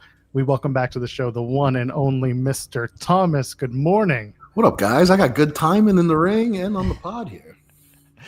How you doing today? Chilling, living. What are we up to? What are we chatting about? What are we mad about? What's the internet wrestling community upset about this morning on a lovely Monday? We were actually giving the Hardys their flowers. Oh, they deserve it. They deserve it. Yeah, we were talking about Jeff Hardy and how he's a rock star. Yeah, it's crazy how Jeff is the more mobile of the two. That's the leg drop. That leg drop off the top. I'm warning you, Matt Hardy, Fandango, all you guys, you'll feel it in the long run. No, they are in some cases. The hips don't lie. Shakira told me once. Shakira told a bunch of times that the hips don't lie. I had to change the channel after more than once. Anyway, we're getting sidetracked here. Thanks for having me. I appreciate it. As my little subtitle says right there, I'm the #1 contender for the MLW World Heavyweight Championship this Saturday in LA. If you're out, tickets as low as $10. MLWLA.com. Come out to Slaughterhouse. I'm going to kill somebody in a steel cage and win a world title. I mean that with my heart and passion. There'll be other good wrestling there as well. Like Mystico's there, so don't let me pretend that people are going to come out and watch me. Mystico is on the show as well. Well, you're in the Chamber of Horrors match though. And I am. Yes, I'm sure you're familiar with the WCW Chamber of Horrors match, one of the greatest matches of all time. That was the 3-tiered one though, right? No. That is legitimately the greatest match of all time. Okay. The 3-tiered steel cage. No, the Chamber of Horrors match. Hold on, you got to do some research here, Mr. Thomas. Listen, you got to study up. It's not that I don't know ball. All right, it's just whatever that Chamber of Horrors was called. Was that the Dungeon of Doom one? No. That's Dungeon of Doom versus Alliance to End Hulkamania. Chamber of Horrors was Halloween Havoc 92, 3, something like that. Abdul the Butcher got fried. They put him in an electric chair. Someone is going to get electrocuted this weekend, I hope. I hope it's not me. It won't be me because I'm coming out on top. And I barely do death matches. So whatever a Chamber of Horrors match is not usually what I sign up for, but I'll hit someone with a weapon of any sorts that's within my vicinity for sure. So. Last time we had you on the show, you had just signed your MLW deal, if I'm not mistaken. Technically re-signed. I had been there for 3 previous years, but I'm back for another 3 years. You're stuck with me. But so you've made an impact on MLW both in front of the camera and behind the scenes, because here you are going into this match as a contender for the world title. How are your feelings kind of, again, starting where you were having re-signed last time we talked to you and now having that respect on your name? All I've gotten is a little bit of air and opportunity. And every time I go out there, I prove myself time in and time out that not only am I loyal and a company guy, but I belong in there with the top dogs. I go toe to toe. I hold my own. And, one of these days I'll come up on top, and then don't be shocked when Mr. Thomas is the world champion when you wake up on a Sunday morning. I'll still be celebrating. How are you celebrating? Lots of tequila. If we're in a medical marijuana state such as California, I will partake. If not, I will stay within the lines of the law. A couple In-N-Out burgers, animal style, and wherever the sun takes us on that day. What kind of tequila? Man, you're really killing me. I sure really know the MLW Don Cueto. Don Gatto. More of a Casamigos man myself, but Don Gatto's been lurking around dropping bottles in my bag, so I must stay loyal to the company,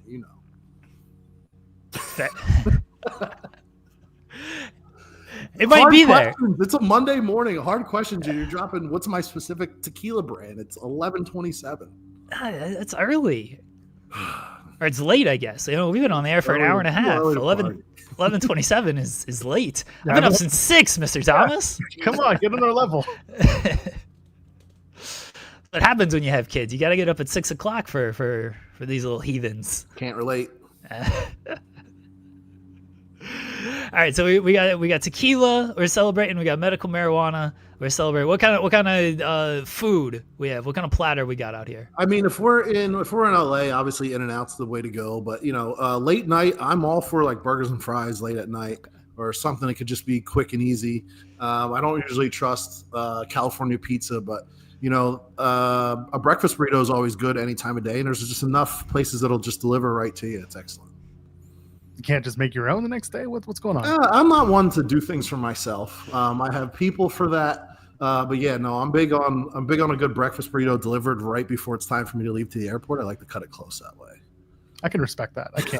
I do the cooking in my house, so I kind of I don't always get waited on like that, so I can appreciate it. You got to live a little. I know. Spend that winner's purse. Immediately, as soon as I get to whatever city that we're in, I usually come out a day or two early. So I'll land this Thursday, and I'll eat until Saturday morning, and I'll be very happy. Well, if you win, are you gonna do the Macarena? Do you know the lyrics?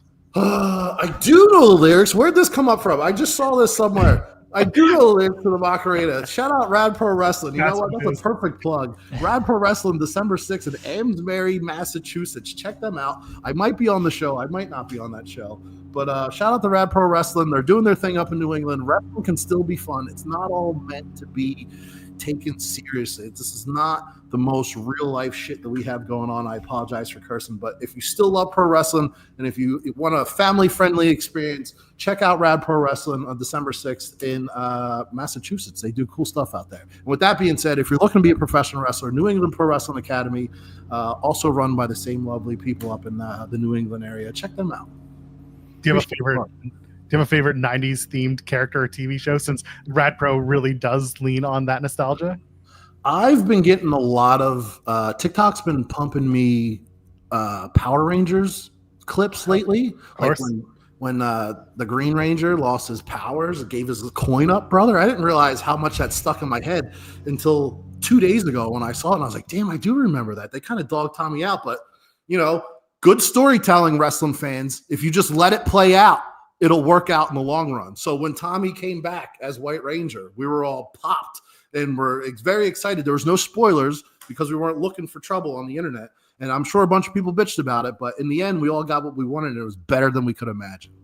So I don't know if the internet existed in like 92. No, 93. I mean, listen, the water cooler talk or wherever we discussed Power Rangers on a fourth grade level, well, I'm sure there was some gossip going on there where Tommy really went. Did his contract expire? Is he going now? The parallels, the wrestling parallels. This is what we talked about when we were playing tag. Where did Tommy go? If you apply pro wrestling logic to anything else in life, sometimes it doesn't make sense, but also everything is pro wrestling. So did his contract expire? Like Tommy's gonna show up to Transformers? Jump ship, baby. Jump ship. Tommy bringing the Dragon Zoid to fight Optimus Prime over here. I heard they wanted to do a spin-off. Just leave. They wanted to do a Tommy spin-off, but he said, no, give me more money. This is how I read Twitter every day when I wake up in the morning, when I see wrestling gossip. It's just like, who do you know? You don't know nobody. You're guessing. We're all guessing. Tommy getting creative control. That'd be amazing. Brother, he didn't want to come back because the pink one always got to hit the last guy. He wanted to be a different color. He didn't want to be green anymore, but they didn't like that. Creative differences. Oh man, we should just rebook the entire 90s television series or just television universe with people just jumping ship. Yeah, they put Aunt Viv was a completely different person one season, so they just swap out characters. Yeah, it's fine. He got removed from the Power Rangers website. That's how we knew he was gone. He moved to the alumni section. He's been archived. Oh my Lord. He just tweeted out, "Thank you for the opportunity. Today is my last day at Power Rangers." Yeah, on to the next. Please support my GoFundMe and my brand new T-shirt. Available live at Pro Wrestling Tees tomorrow morning at 10. We had a guy who used to do our SmackDown post show who now does like a 90s nostalgia podcast. I think he does a lot of Power Ranger stuff. I need to send this clip to him because he would love it. It all makes sense. You're taking. I mean, I don't want to be unfair and say you're taking shots at somebody, but MLW tweeted a hourglass. And you said time is relevant. Tired of this ticky-tock bullshit. Won't be taking my spot. Who do you think this is in reference to? Let's just say there's a lot of rumors and innuendo going on out there. Much like we just spoke about, who's not signed, who couldn't get re-signed, who wasn't talented enough to get increase in pay, who got released and came back to MLW before. So, just kind of hearing about all the things that happen outside of my wrestling world, which is MLW, which is fine.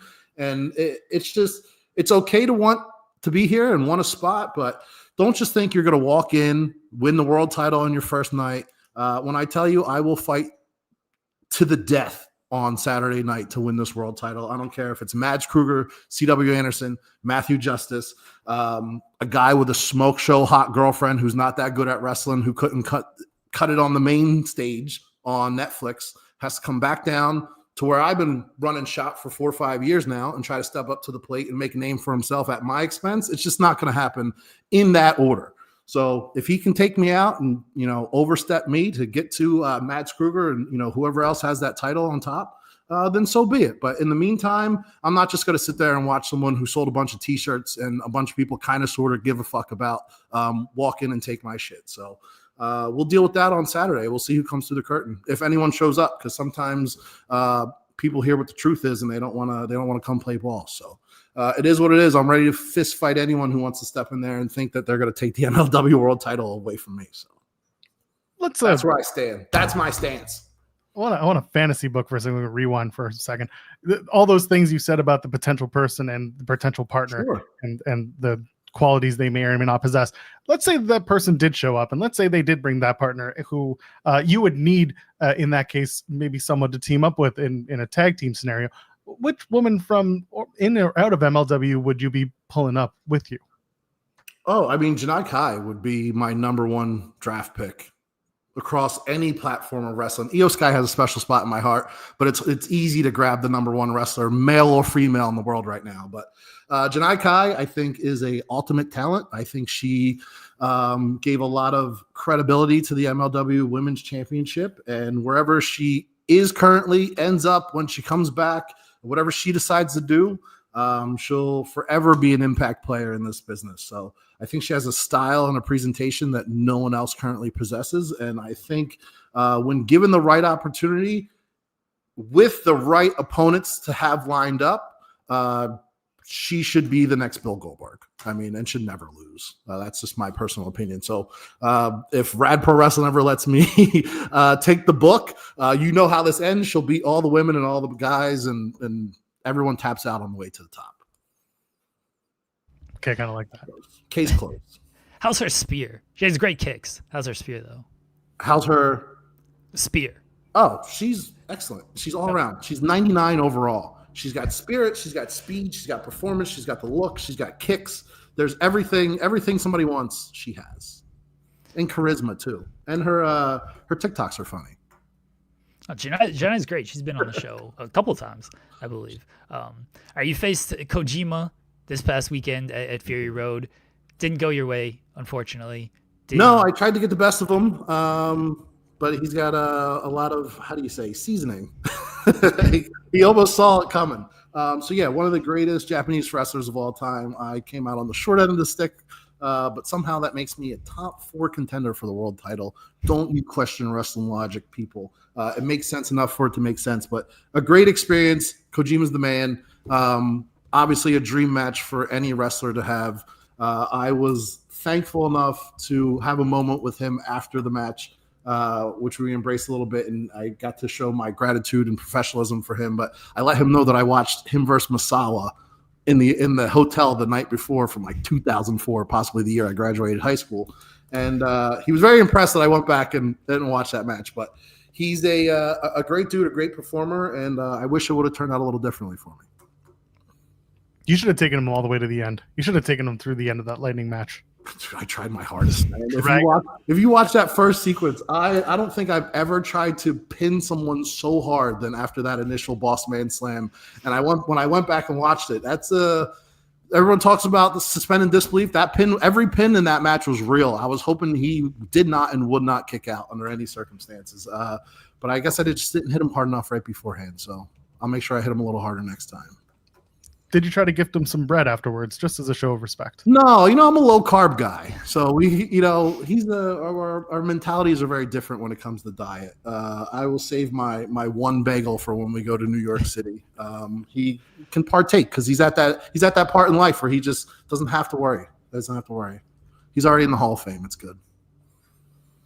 All right, I have you've been on the show. I'm pretty sure we've done partner promo punch in the face with you, but I'm gonna mix it up this time since you mentioned burgers earlier, and that's how you're gonna celebrate. So we're gonna do eat, trash, and franchise. So this is, you're going to eat the burger, trash one of them, and then one that you want to sell to the people you think is so good. We got In-N-Out, Whataburger, and Five Guys. Eat, trash, and franchise. All right, so we're going to trash Whataburger right out the gate. Okay. If we're just talking burgers. Yeah, now, if we're talking burgers. If we're talking slushy Dr. Peppers or a Dr. Pepper Icy, however you want to phrase that, we're going number one. But unfortunately, this is a burger category. So we're trashing Whataburger. We're going to franchise Five Guys. Now, as much as I love burgers, it shouldn't cost me 32 doll hairs for 2 burgers and maybe a fry or a shake, whatever I usually get. But $35 is a little steep. I'm not broke. I'm not a broke Bobby. I like to spend my money. But when it comes to the comparison, I'd rather go to In-N-Out. Eat at In-N-Out, you can get, 2 burgers, 2 fries, a shake, and a T-shirt, and it's still only $35 somehow. So we're gonna eat In-N-Out all day, but we're definitely trashing Whataburger because I feel like it's overrated. Texas ain't shit. In-N-Out also good, also in Texas. But I will be enjoying In-N-Out this Sunday in Los Angeles for sure. Slaughterhouse is this Saturday, October the 4th. Live, Long Beach, California, YouTube, beIN Sports. Can't be there live. Go check out tickets on MLW's website and on socials. This man, Mr. Thomas, is competing for the MLW World Title in a Chamber of Horrors match. Tickets as low as $10. There's been a lot of talk and gossip lately about not being able to afford your family to go see a professional wrestling event. We're in Los Angeles, California, selling tickets for 10 doll hairs. Come out, enjoy it, buy as many tickets as you want. We also have a meet and greet beforehand. So if you want to meet legends like myself and Mystico, please come out beforehand. I can't emphasize that enough. Tickets as low as $10. There are obviously more upgrades if you want to get a little VIP package or if you want to sit closer to the ring. But I assure you, there's no bad seats in this arena. We had our Battle Riot there a few months back, and it's an excellent venue for sure. Before I let you go, how was your comedy? How are your comedy chops?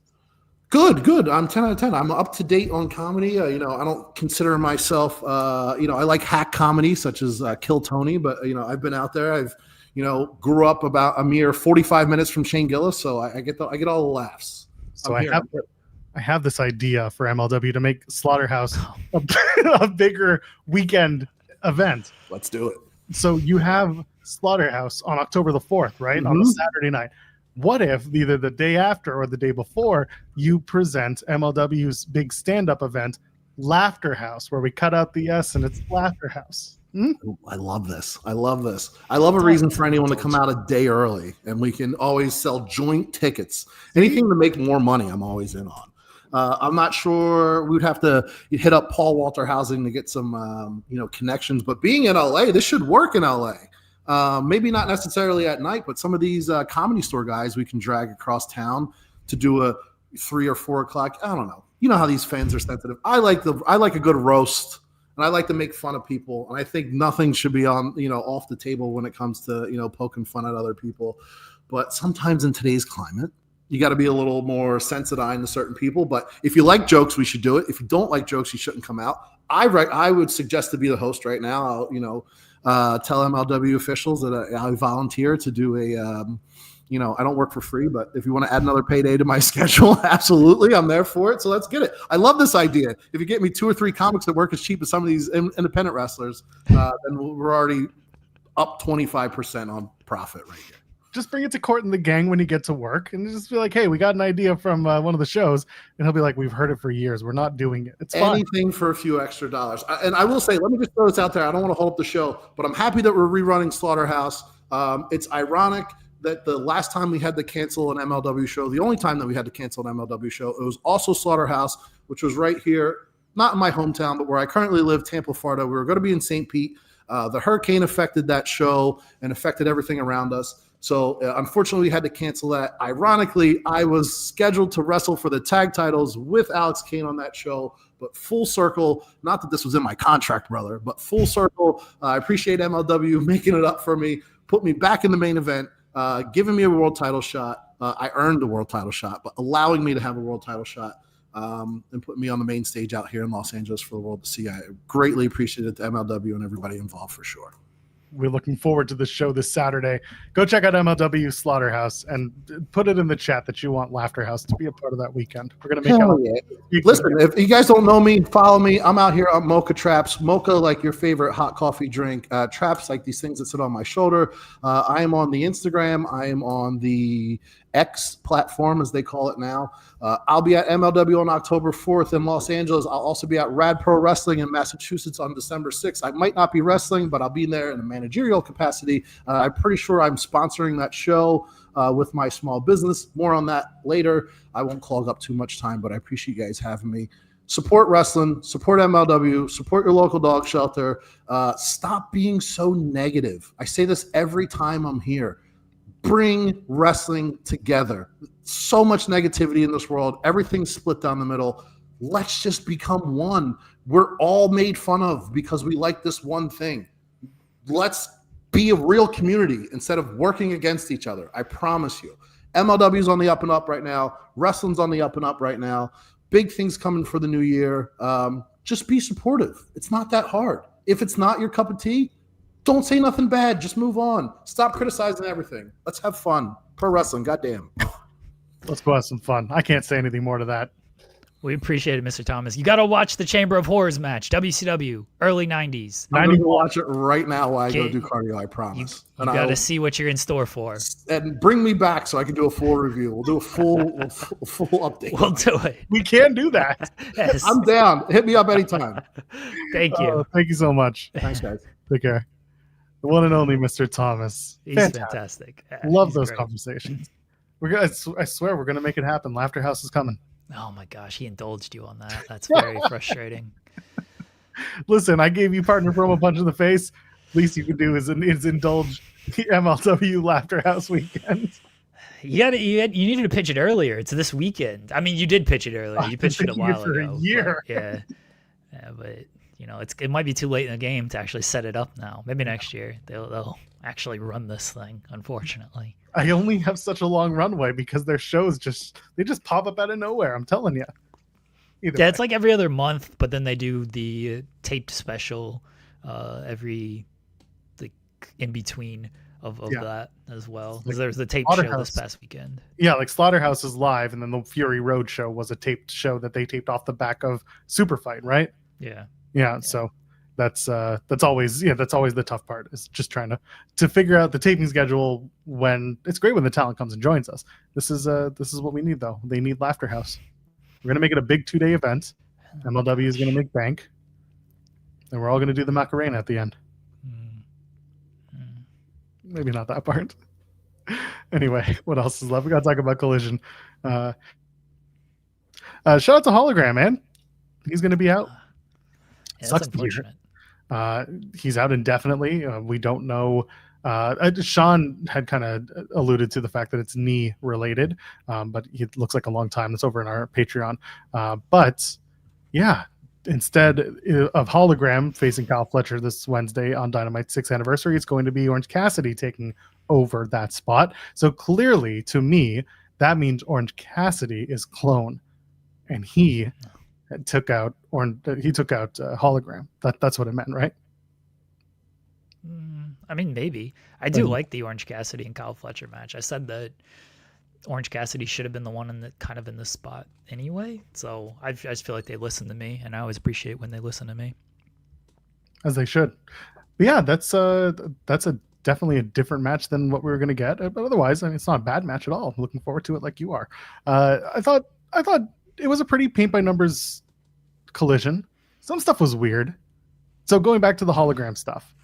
The opening with Tony Schiavone being super duper excited, welcome everyone, after Hologram just got beat down and not really selling the moment. Tony Schiavone doesn't give a fuck about Hologram. Not. He's just like, welcome everyone to the show, and we can't believe what happened to Hologram, but our first match is next. It's like, oh, okay, tell us how you feel, Tony. There was some good stuff. Again, I'll point out again, there was an awkward opening. This is again a production issue. They did a pre-tape that led into the Marina Shafir Wheeler Yuta against Frank Grillo. Was it Frank Grillo? I don't know. Rosario Grillo? Yeah, Rosario. Yeah. Rosario. Frank Grillo's an actor. That's what I'm thinking of. Yeah. And Rachel Ellering. It was just an awkward open. It's like they didn't know where to come in. But overall, again, it was just fine. Kevin Matthews looks like he ate Kevin Matthews. I think I should probably point that out, as I do every time. And it felt inevitable when the main event turned out to be Julia Hart and Jamie Hayter, that they were going to do the Blood and Guts announcement, because you had a TNT title match with Commander and Kyle Fletcher that you put out. That was the only title match you had on the show, and typically those would go on last. But instead, when they said like, "Oh, we're going to do Julia Hart and Jamie Hayter 3," that's the main event. I'm like, "Oh, they're going to pull an angle out of this." And I don't hate it. I mean, the big moment coming out was clearly the Blood and Guts announcement, or at least the challenge. But other than that, pretty, again, paint by numbers collision. The wrestling was great wrestling, and the matches were mostly like, they were serviceable. They were good. I really like the trios match with Death Riders. I think Danny Garcia is doing fantastic work, and the interactions he had with Daddy Magic were fun. The main event was good. Yeah, women's Blood and Guts. We'll see when they do it. I imagine it will be like a Dynamite special. I know we looked at the kind of arenas where it could possibly be. I think Daly's Place might be the event, the homecoming event. I guess that's Title Tuesday, so never mind. I think it'll be Kansas City at the Cable Dahmer Arena, because then they'll also run the Collision. They'll do the they usually like to do the Rampage Rumble, the Royal Rampage, when it was running. Oh, right, yeah. They would do the 2 ring special, so I think that might be it. You can do it at Homecoming. Well, you can't. No. So the Cable Dahmer Arena, the lead into Wrestle Dream, that seems like where they would do it. But even then, you've got what, 2 weeks runway you can get to it for. That's not too bad. But that's where I look at it. I'm looking at the seat setups for I did it last night. Everything's still single ring. Everything's still okay. Yeah, right, fair enough. That would have been a tip off, and it would already be on Twitter this morning if you if it had been out there. Yeah. They did Blood and Guts at Daly's Place before. Don't forget that. I know that they had fewer people in the stands at that point, but we'll see what they do. They do have they're taping Collision on the Wednesday at Daly's Place, but they're not airing the Collision that day, right? They're just taping it. Yeah, I'm pretty sure it's just taping. It's not actually airing then, because it's Dynamite would normally be. They would just air Dynamite at that point. But because of the baseball playoffs, I think it's actually I guess that's Collision this week, not next week.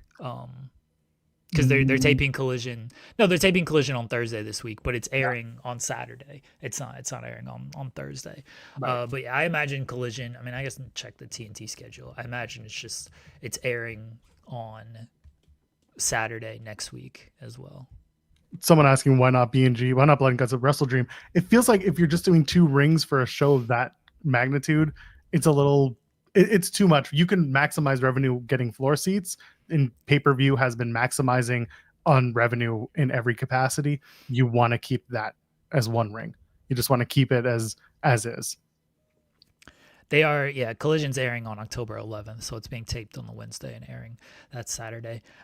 I think because they've kind of historically done Blood and Guts as a Dynamite special, they'll just stick with that instead of putting it on a pay-per-view. Kind of like Joel said, not only are you maximizing kind of arena tickets, you're also just, the pay-per-view is going to be the pay-per-view, and it's going to sell without the Blood and Guts. You want to kind of boost the numbers on television and see kind of how that draws as a standalone event with the women. So I think there's multiple reasons that they would go Blood and Guts as a Dynamite special as opposed to putting it on pay-per-view. I understand the point of potentially putting it on pay-per-view, but because they haven't done it in the past, I don't know why they would kind of switch it up here. You could do it in San Antonio at the Boeing Center. Oh, no, you can't do it at Boeing Center because that's smaller. I don't know what the Burt Ogden Arena looks like in Edinburgh, Texas. Yeah, I don't know. I'm taking a quick look now. Oh. Of course, you got to go through Access, which is the worst because it takes forever. And I wish it was just Ticketmaster. For this, I wish it was Ticketmaster. Yes, I acknowledge so many pop-ups. Okay, I don't think you can do it there either. It's kind of a half arena type of setting. So Cable Dahmer seems to be the one that makes the most sense. The only problem is it is the go home to Wrestle Dream. So That's it's a big show to do it at. I don't know. I wouldn't hate it. You can't really keep doing this. You can't put it off much longer. The blood and guts they do. story. Just put it off until they run like Cardiff all the way in December. I mean, if they could pull it off in Cardiff, that would be great. At least for the fans, they would love that shit. But I just don't really. I don't think they need to keep putting it off, because otherwise we're getting the same bracket of 8 women kind of going after each other in one way, shape, or form. And it's time to kind of move that along and start working some of these women into what will be the tag title picture, or what will be Mercedes' next opponent, and who's going to go after Chris Statlander once her and maybe Toni Storm wrap up whatever they're about to do, assuming that's what they're going to do. So yeah, it's kind of where I'm at. Get it done before the pay-per-view. They should just hold off until Next year. Grand Slam Australia next year. You know what? Yes. But yeah, the throwback promos going into Florida, I thought that was cute. Tony Schiavone doing the old grainy style Gordon Soley promos. That's nice. It's a little it's definitely not inside baseball, but it's very classic. You know, it's very much like Tony stayed up at Eddie Kingston's house way too late watching old wrestling tapes and decided that this is what he wanted to do on Collision. That's not a knock. It's a feature, not a flaw. I got a pop out of it. I hope other people saw it and enjoyed what it, was presented as. But it's good. They've got 2 weeks in Florida effectively. So why not have some fun with the history down there? And also your company's down in Jacksonville. So really what's going to hurt? Yeah, I don't know if there's anything else that we really have to cover from Collision that's like super duper important. Again, Fletcher and Commander had a great match. It was a lot of fun to watch. The outcome was never in doubt given what was going to be the next match with the hologram, but now it's going to be Orange Cassidy. But again, for watching the show, it was great. Roddy Strong in his tag match, once again, proving he is strong as hell, no pun intended. Thought it was good stuff. Daniel Garcia getting another win, looking good. I don't think this is a swerve. I think Danny is firmly working with that group, with the death triangle, the other ones. Death Riders? Yeah, sure, whatever they are this week. I think they've been the Death Riders for like a year now. Oh, the Death Riders of Madness. They should team up with the 3 girls. Just go for it. And Dalton Castle back in the ring. It was good to see. I do love his pairing with the Outrunners. I don't know. Like, they'll probably just be where they're at, which is fine because there's a nice spot for them. Like, just have them do vignettes, have them just beat some teams. It's fine. It's just a fun little pairing. I like Dalton Castle. I really like what he did in Ring of Honor. I think the fact that he got so injured so badly sucks. I don't think he should stop wrestling, but there's definitely it sucks having a stop and start with Dalton due to injury and due to other reasons. It makes it hard for me to get invested in Dalton Castle when he keeps coming back only to then go away or not have creative for him. He just kind of exists. Whereas he used to not. He used to be so much more well presented. But again, injuries and other factors kind of played into him being where he is. So like you said, there maybe is a ceiling for them. Don't really expect them to go further than say the ROH 6-man tag titles. Remember those things? Yeah, Shane Taylor Promotions has them. Hell yeah. Good for them. Kimmy's texting me now to remind me. I like their little trio, though. I don't even care if they wrestle. Just do some fun vignettes. Okay. Just go around. I don't care about wrestling anyway. I don't need them to wrestle. Just go film a bunch of skits and shit like that. Because the Outrunners are already kind of weird in the nicest way possible. And you add Dalton Castle to that little group. Possibilities are kind of endless with the kind of campy, dumb shit you can do with them. That'd be great. Yeah, that's fine with me. Joel's saying, I hate the Outrunners, but I'll tolerate them for Dalton. I hate the Outrunners. It's like the ultimate for people, or the opposite for people. What else is left? There was something on the show that I'm forgetting. The non-acclaimed. You know why we didn't talk about it is because the swirl got screwed. Yeah. Can't believe it. The one match they should have won, they couldn't give it to the swirl for this one. Very upsetting. Jerry Daddy Ass Lynn is here trying to put the band back together. And both men are just like, hell no. What is this? He's walking around now, Anthony Bowens, with this Guinness World Record BS. What are we doing? They're trying to one each other. Ugh. I think this all needs to end in a Billy Gunn versus Jerry Lynn match. Billy Gunn returns and is like, these dudes don't want to be together. There's too much history. And Jerry is like, but they scissor and they're better together. And Billy's like, can you shut your old ass up? What did you ever accomplish? You wrestled in ECW and bingo halls. We have bigger aspirations than that. And then they said, haha, you said ass. And then it leads to Jerry Lynn and Billy Gunn for the right to reform the Acclaimed. That's the match that I want to see. Loser goes into the retirement home? No, the loser gets a world title shot and wins that. It's just so bad. There's no reason for this to exist with Billy Gunn. Billy's gone. Billy's just like, he literally said, I'm going home until you sort this out, which means the second the Acclaim get back together, here's what needs to happen. They do the scissor. Big woo, they did it. Oh my God, they're back. They have like that big moment. They release some new merch. Out comes Daddy Ass. And both of them just super kick and bloody up and beat the shit out of Billy Gunn. Just send him back to God knows wherever. And just be like, you just wanted to get in on our merch money. And Billy will be like, how did you know? And they'll be like, because you told us. And that'll be it for Billy Gunn and AEW. And then he'll have like a 15-minute back and forth with Ace Austin or something. No. Billy needs to return, and he should just pin them both. He should pin Jerry Lynn, pin all the Acclaimed, and because he was the true star of the Acclaimed. Good for them. Oh God, it's so bad. Someone in the chat saying the Outrunners are the Joe Hendry of the tag division. Yeah, that's fine.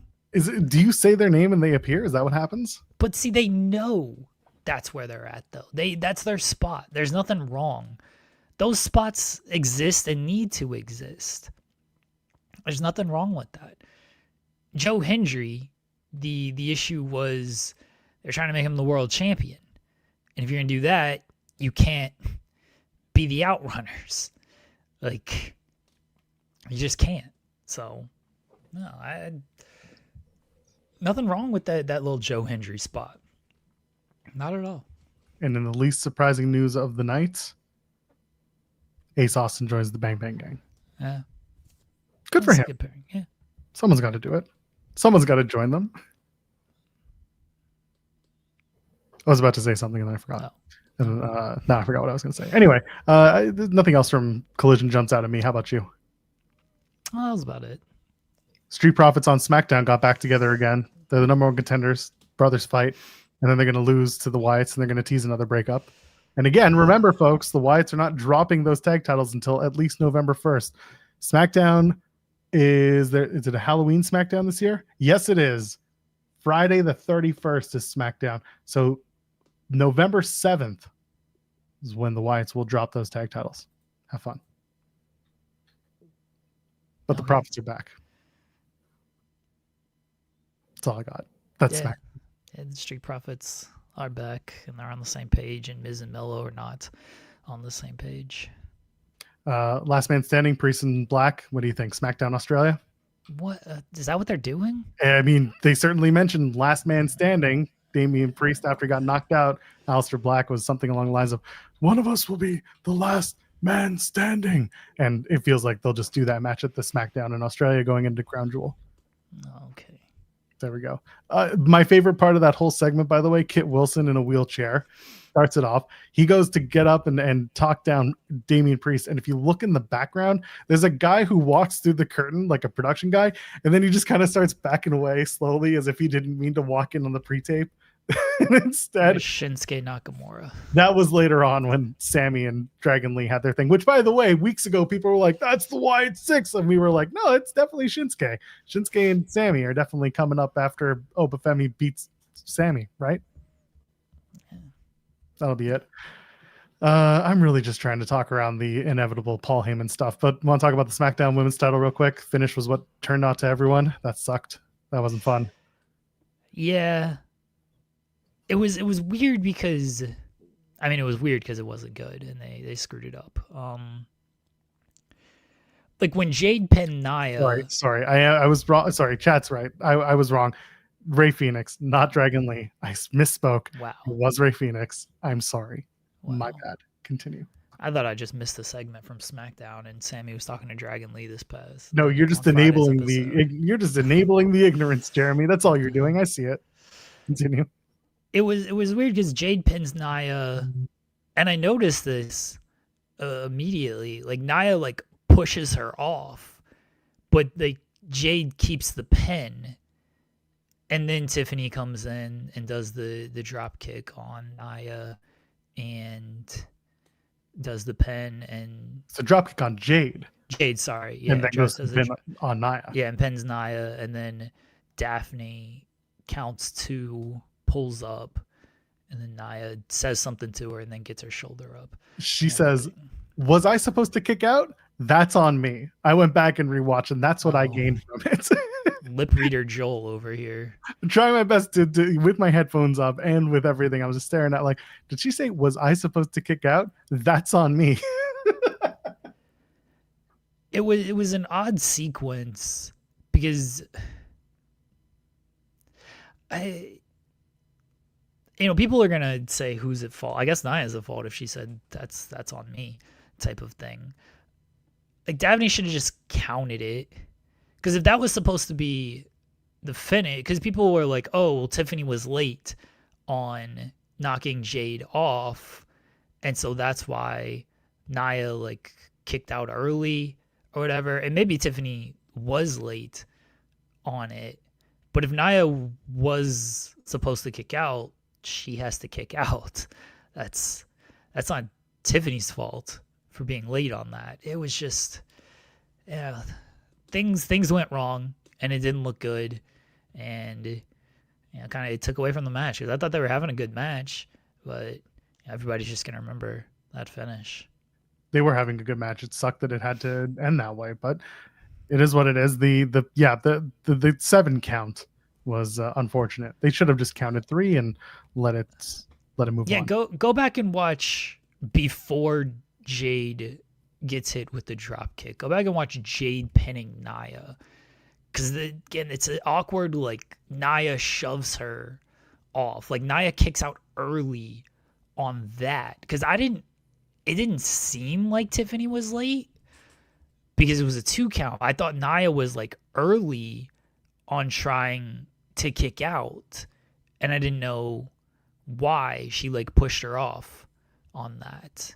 It was it broke down, like you said, once Jade got busted open. They had to take care of her, and they had to make sure that she was not knocked out, not loopy.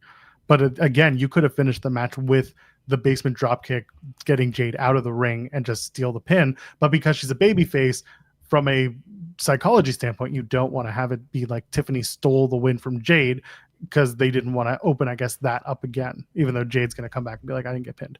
But instead, it's just going to be, Nia got pinned. She's definitively, hopefully, probably not, out of contention for the title, because she got pinned by a move that was done to her.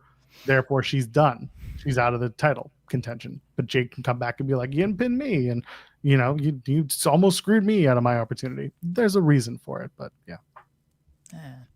Yeah, I'm rewatching it now, and Jade gets the pin. Nia kicks out, like, she starts her kick out before. I'm watching this shit in slow motion. She starts her kick out before Daphne even hits 2 on the mat. And then, like, when she hits 2, then she kicks out. And then Tiffany comes in and immediately hits the drop kick. I don't feel like Tiffany was late on this. I think Nia was very early, thinking Tiffany might be late, but she was very early on kicking out of the Jade pin. But then if you were supposed to lose, but then if you were supposed to kick out again, why wouldn't you just kick out when Tiffany pins you? It was just awkward and weird, and because everyone saw you kind of kick out of the Jade one, so why wouldn't you kick out when Tiffany is supposed to pin you. And obviously you were, because the referee held up on there. So the referee kind of tells you, oh, that's not the finish, because the referee is holding up the count at 2, expecting you to kick out. Yeah. So that was the main event from SmackDown. I don't know if we want to get too deep into the weird Paul Heyman being a dumbass thing, basically telling you, you're all dumb for the Brock Lesnar stuff. Meanwhile, 44 times in a lawsuit. And he told you on Ariel Helwani how he felt. He already told us how he feels about Brock. You think he's going to ride with that guy because he made Paul Heyman a lot of money. It's horseshit. It's dumb. It shouldn't be that way. No one should be shocked. Unfortunately, sometimes we don't remember what happened 2 weeks ago, let alone 2 months ago. 2 months ago, let alone 2 weeks ago. It was just awful. This is not worth it. So let's at least give a little bit of context here. Nah. Oh. So Heyman is doing a promo talking about, he's setting up the stuff with Cody Rhodes, but he mentions Brock Lesnar. And he says, perhaps we should talk about the conspiracy theories and the rumors regarding Brock Lesnar. And it's in reference, I'm not defending Paul Heyman here, but it's in reference to him aligning with Heyman and WrestlePalooza and like whose side is Heyman on? Is he working with Lesnar? Type of thing.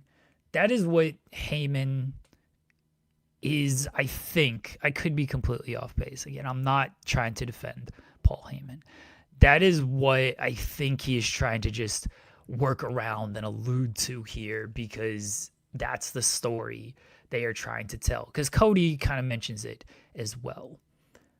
The problem is there is the extra stuff with Brock Lesnar, the extra stuff being named over 40 times in a sex trafficking and sexual assault lawsuit that has not been addressed and will never be addressed, if we're being honest.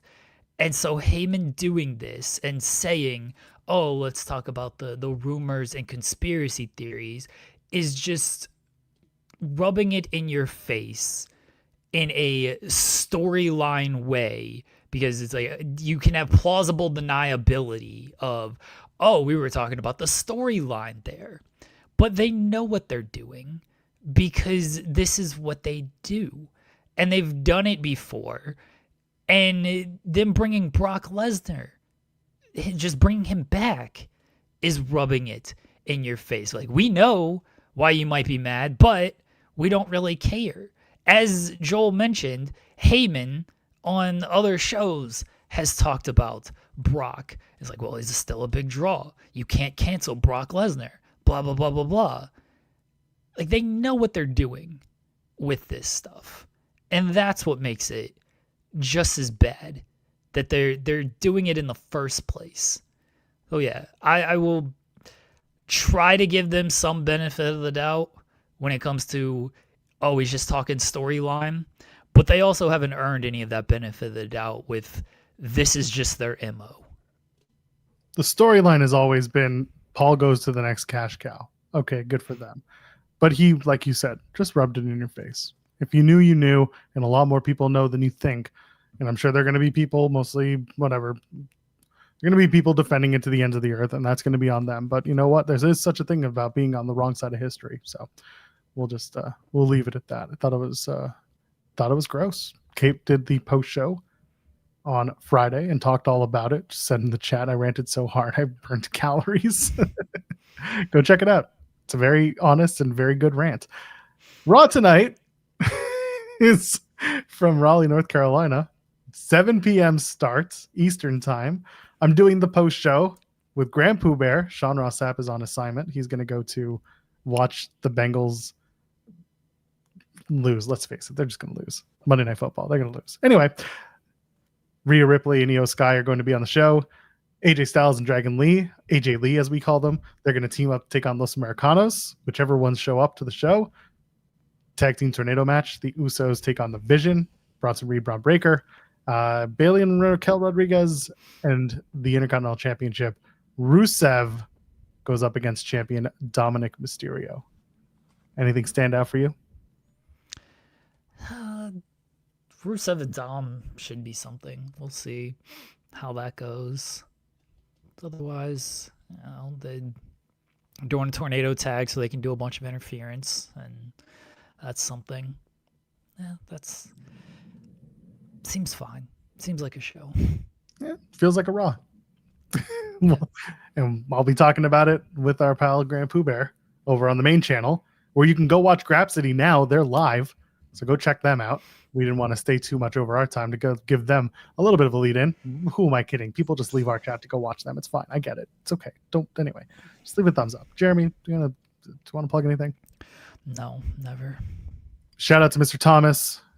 There might be some more MLW content on your way tomorrow on this show. We'll see. Maybe they'll plug it when they get to the show tomorrow morning.